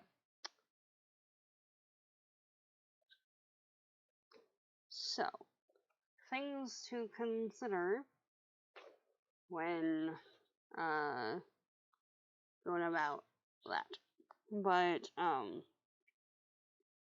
got woods throughout the country are losing their lakes to harvesters who love them to extinction. The difficulty of digging is an important constraint. Not everything should be convenient. Yeah, exactly. Yes. A minion, and some kind of seating implement. Like, I've got a cane that's got a foldy chair attached to it.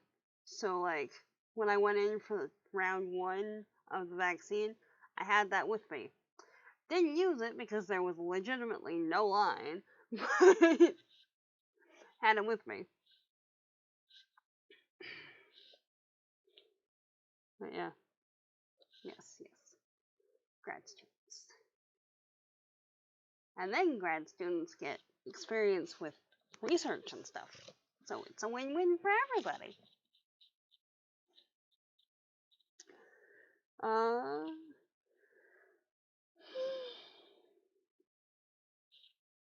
Okay.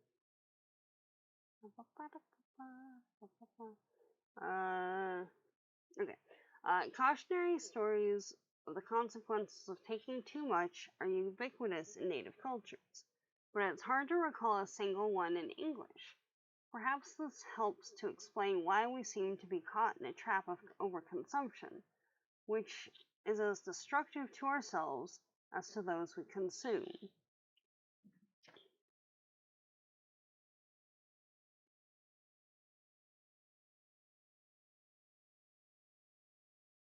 Okay.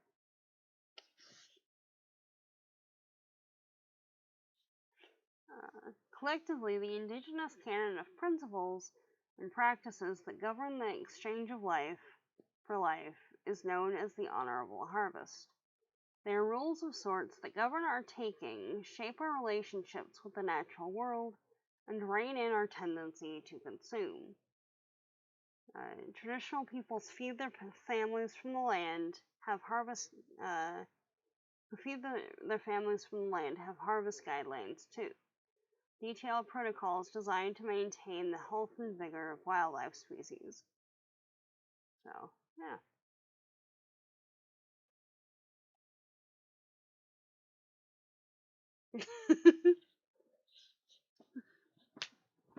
I mean, I do quite like the idea that you have a minion that can also like magic things into existence and can just cause furniture to appear.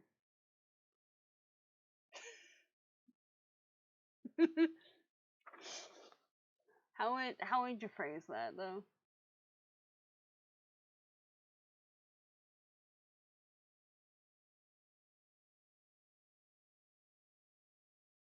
It's like, well, I mean, we can't move it. It's just like it's there. We can't really take it home with us. It won't fit in the car. So just like leave a note on this random bench that appeared in the forest. It's like making cause furniture. Cause and effect situation.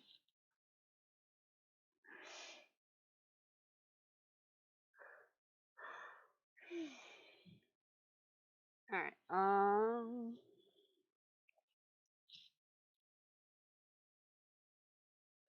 yeah. One of the reasons that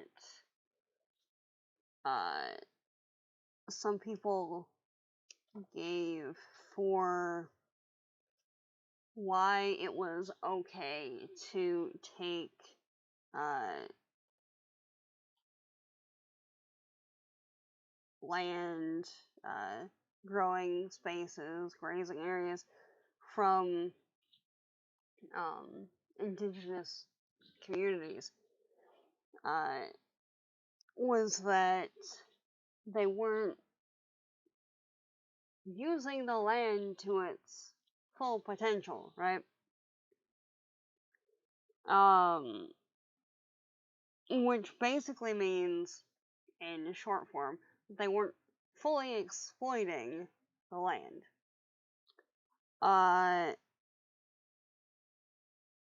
In the example here, it's that there was a ceremony of Thanksgiving for good weather for the next 4 days, because that's when they would harvest. And from dawn till dusk, for those 4 days, they would harvest the rice and then just stop, leaving much rice to stand unreaped. This rice, they say, is not for them, but for the funders, and nothing will compel them to continue, and therefore much goes to waste. And the assumption was that it was laziness and lack of industry that had the people whose families had been living in those regions for probably hundreds of years, not taking more than, they needed. They did not understand how indigenous land care practices might contribute to the wealth they encountered, which, if you have a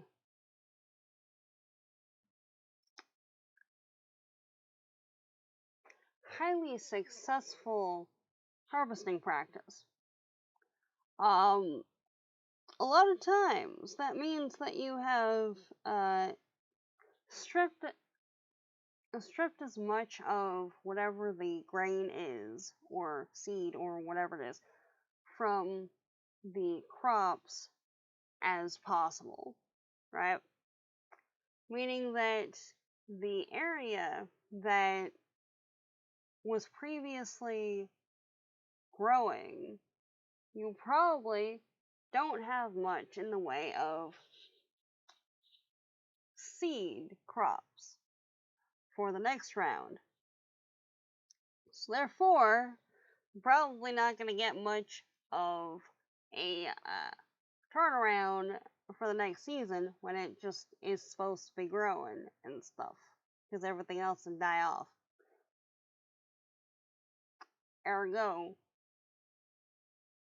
harvest what you need, let the rest of it be for, like, the animals and anything else that might need it, because everyone's going to be dealing with winter and limited food resources, and let whatever else just fall back into the lake so that it can reseed itself, so y'all have more for the next round. But no, the white people were just too high-minded about it. Ay.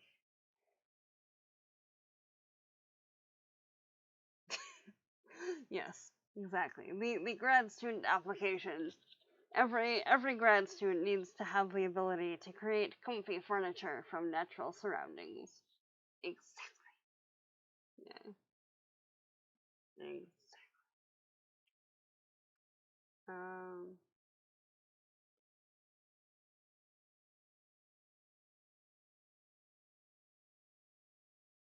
Oh yeah, this one. Never take the first plant you find, for it may be the last. And you want the plant to speak well of you to the others of her kind. Yeah.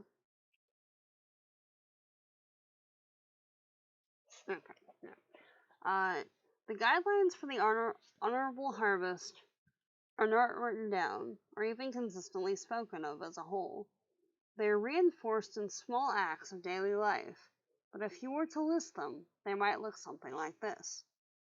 Know the ways of the ones who take care of you, so that you may take care of them. Introduce yourself. Be accountable as the one who comes asking for life. Ask permission before taking. Abide by the answer. Never take the first. Never take the last. Take only what you need. Take only that which is given. Never take more than half. Leave some for others. Harvest in a way that minimizes harm. Use it respectfully. Never waste what you've taken. Share. Give thanks for what you have been given. Give a gift in reciprocity for what you have taken. Sustain the ones who sustain you, and the earth will last forever.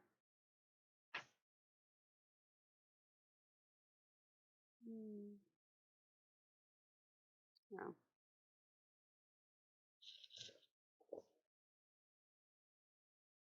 Basically, yeah.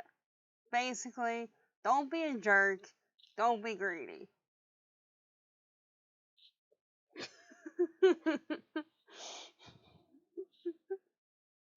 Shouldn't be that hard. You know?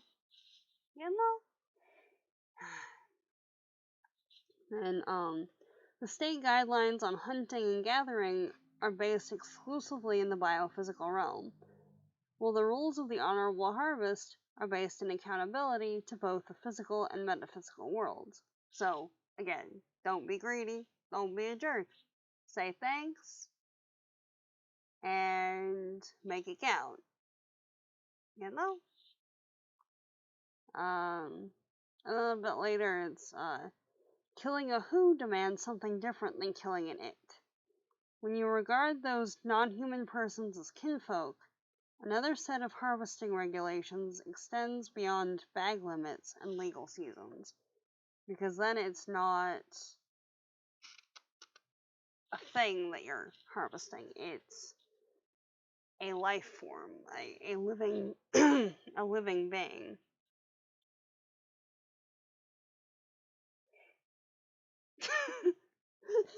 Seriously. Oh god. Like there's just some things, right? Like, if you don't know what you're aiming at, that should probably be an indicator to you that going out with some kind of weapon intended to bring down some kind of critter probably ain't the best idea, you know? Or at the very least, you might need some glasses. Because if you're going out after a buck and you shoot a calf, what? What are you doing? Like, what?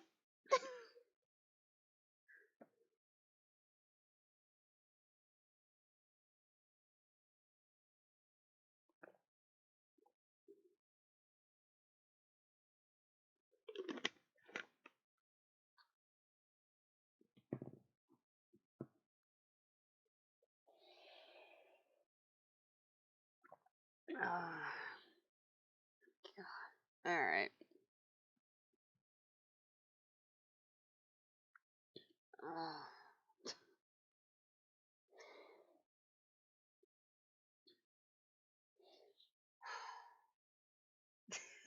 Seriously. And you just imagine, right?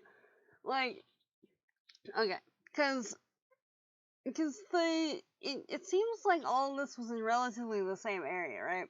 So I can just imagine if it's like the same farm or like or neighboring farms. Like, you know what happened this week? Some genius shot a calf. Oh my god. Oh, you just lost a calf? I lost a whole flock of chickens because some genius came over with a gun. Like,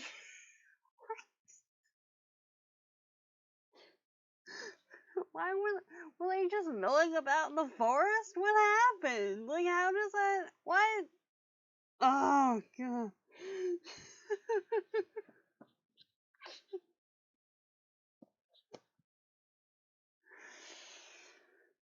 People, honestly. Ah.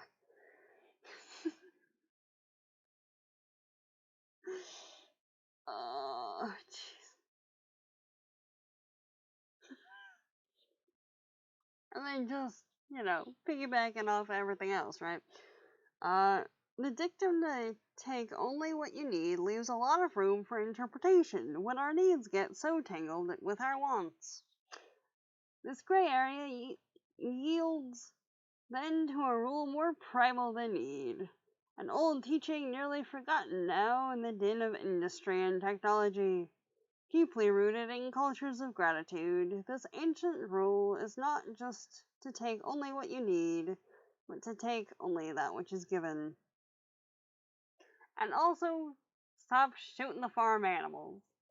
They're just chilling. Leave them alone. Come on, man. Person.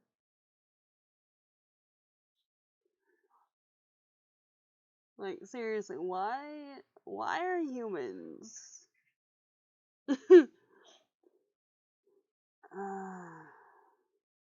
Why? There's just times, right? Like,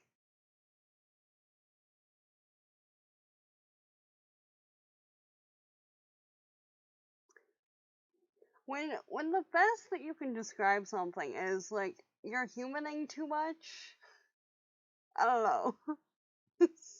It seems like a bad description. Like, uh,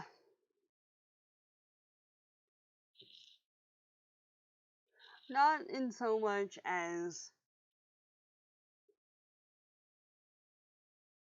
being human is a bad thing, but like doing certain things that humans have become notorious for doing, especially and particularly regarding, natural spaces and plants and wildlife and things of that nature. You know, like that, that. Doing all of that. I mean, same though. Like, I know that I'm kind of guilty of uh, adopting more books than I probably should have, because I, I have some in there that I legitimately got probably 15 years ago and still have never read.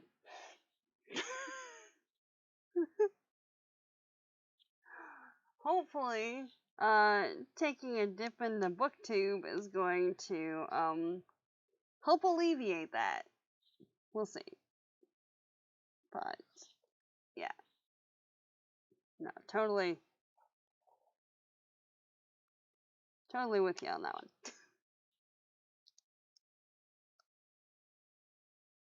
Ah, one sec.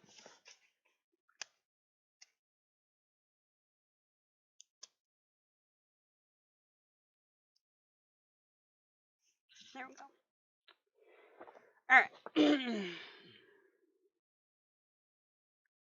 um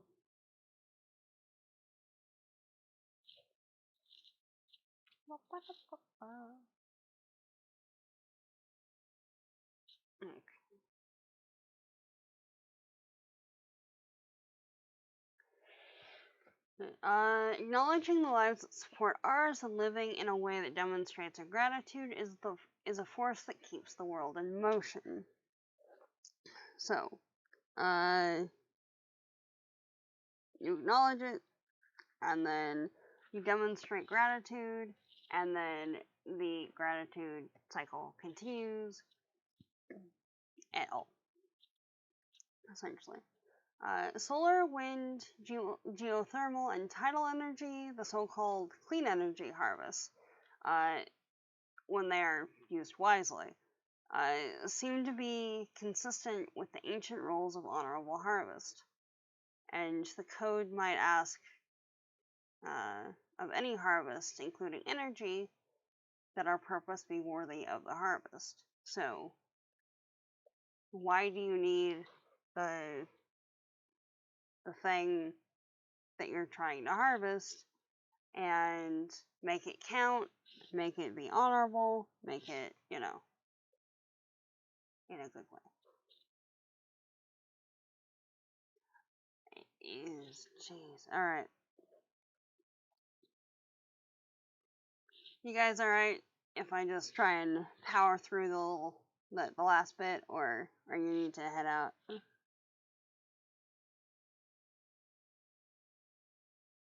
Seriously, 4.5 hours? Jeez. God. Alright. Okay. Yeah. The honorable harvest asks us to give back in reciprocity for what we've been given. Reciprocity helps resolve the moral tension of taking a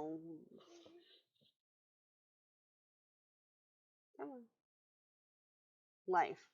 By giving in return something of value that sustains the ones who sustain us. One of our responsibilities as human people is to find ways to enter into reciprocity with the more than human world. We can do it through gratitude, through ceremony, through land stewardship, science, art, and in everyday acts of practical reverence.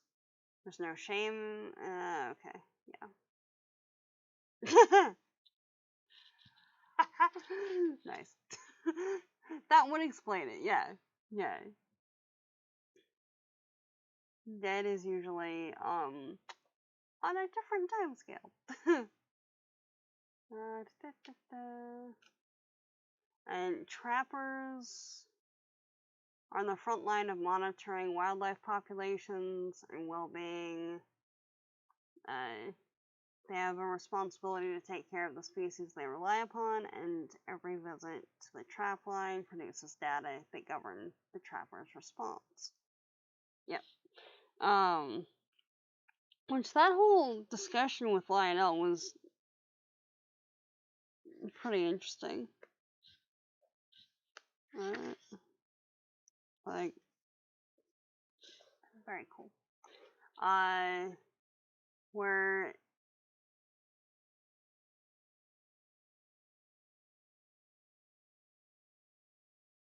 out of respect and care for the Martins in his part of Quebec,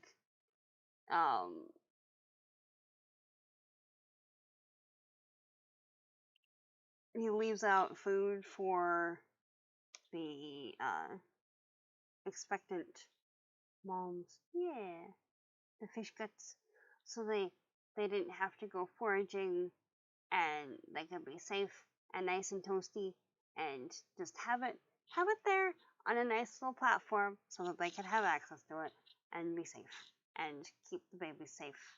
And yeah, that's good.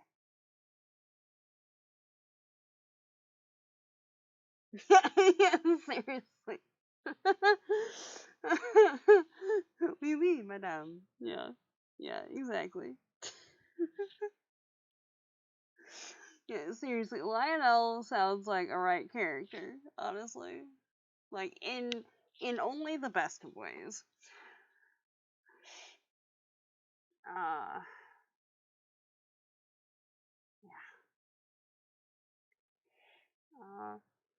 The teachings tell us that a harvest is made honorable by what you give in return for what you take. Feeding Mama Martins is not altruism. It is a deep respect for the way the world works, for the connections between us, of life flowing into life. The more Lionel gives, the more he can take, and he goes the extra mile to give more than he takes. Yeah. A harvest is made honorable when it sustains the giver as well as the taker. And We need acts of restoration not only for polluted waters and degraded lands, but also for our relationship to the world. We need to restore honor to the way we live, so that when we walk through the world, we don't have to avert our eyes with shame, so that we can hold our heads up high and receive the respectful acknowledgement of the rest of the Earth's beings. And then the note of Cheetos and Ding Dongs remain an ecological mystery.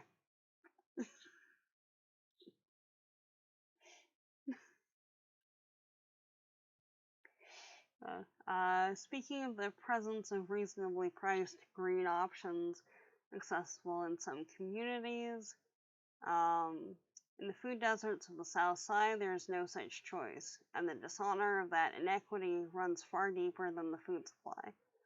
Because, racism and classism and many other isms there. And general access and things. Yeah. And they're talking about,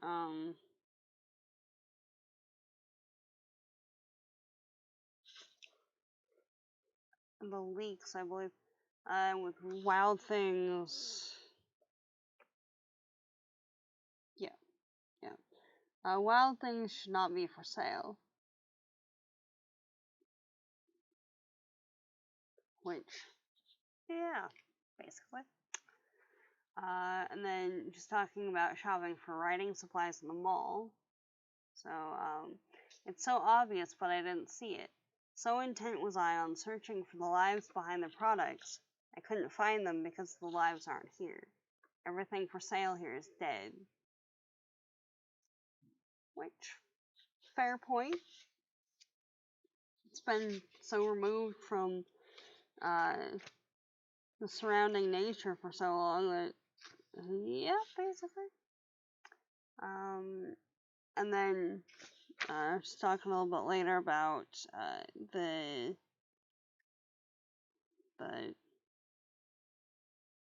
ecology around their house, and the regrowth post-farming land is no longer hospitable for the medicines, and we don't know why. The Skywoman woods across the valley have never been plowed, so they still have their full glory, but most other woods are missing their forest floor. Leak-laden woods have become a rarity. So, a bit earlier she was harvesting leeks for soup, stews, just to eat them, what have you. And as an act of reciprocity and trying to help the environment around her, and also so that she has access to the leeks later,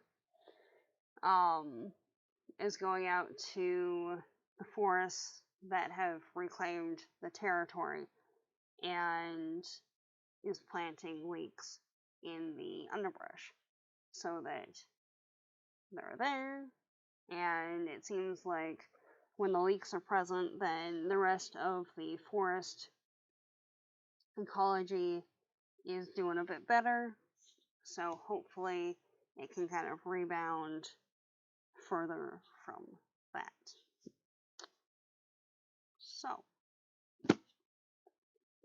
that is the end of part 3, Picking Sweetgrass. Anyone have any questions, observations, general queries, or analyses that you'd like to share?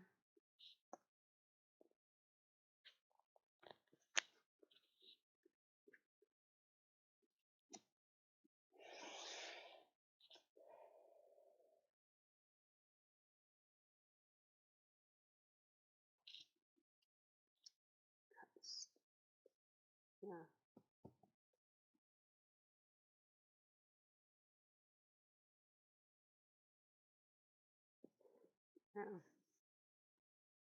Yay!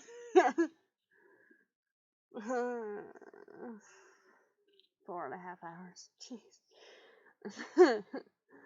uh, I will say, right?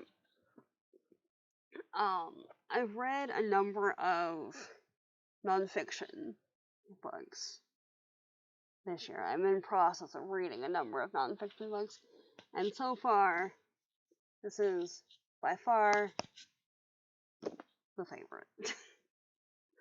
Right? Right? Basket making sounds awesome. Like, I remember when I was a kid, right? The default of, well, you have to make sure that whatever you do as a job needs to, like, or whatever you do as a major, or whatever you're studying has to make sure that, like, that it's something that you can actually do something with. So, like, don't pick, oh, I don't know, something like underwater basket weaving. Like, I mean, if you can weave a basket underwater, that's some serious skill. But also, if you're, just as a logistical thing, right? If you're using materials that require being damp so that you can, continue working with them, uh, doing it underwater might not be such a bad idea, you know? You know? Yeah, no, knowing, okay, just real talk here.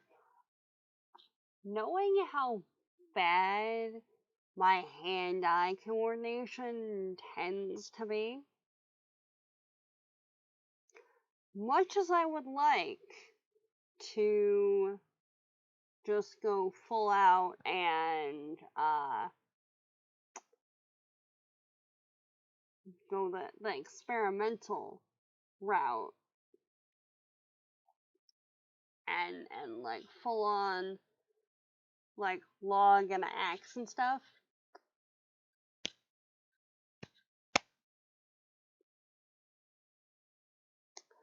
me swinging a sharp and pointy at anything without proper supervision, not a good idea. So yeah, if I was gonna do something like that, it would be a kid. Unless there's very particular circumstances happening. Yeah, exactly. Like, it'd be a seriously cool skill, you know? And basket weaving itself, like, basket weaving was always seen as, or always described as, like, one of the stupidest things that, like, yeah. Like, what? I mean, okay. I'm gonna say this, right? There's badminton, there's tennis. I cannot do tennis. Mostly because the racket is legitimately too heavy. Badminton, though, I can usually manage. However, while I can hit it after a while with relative frequency, getting it actually over the net in the acceptable range of space over the net is another situation altogether.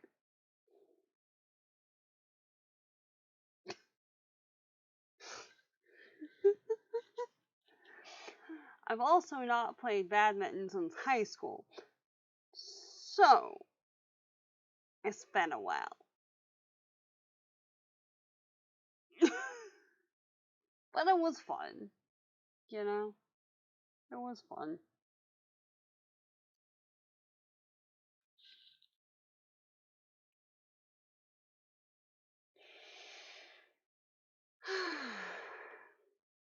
Alright.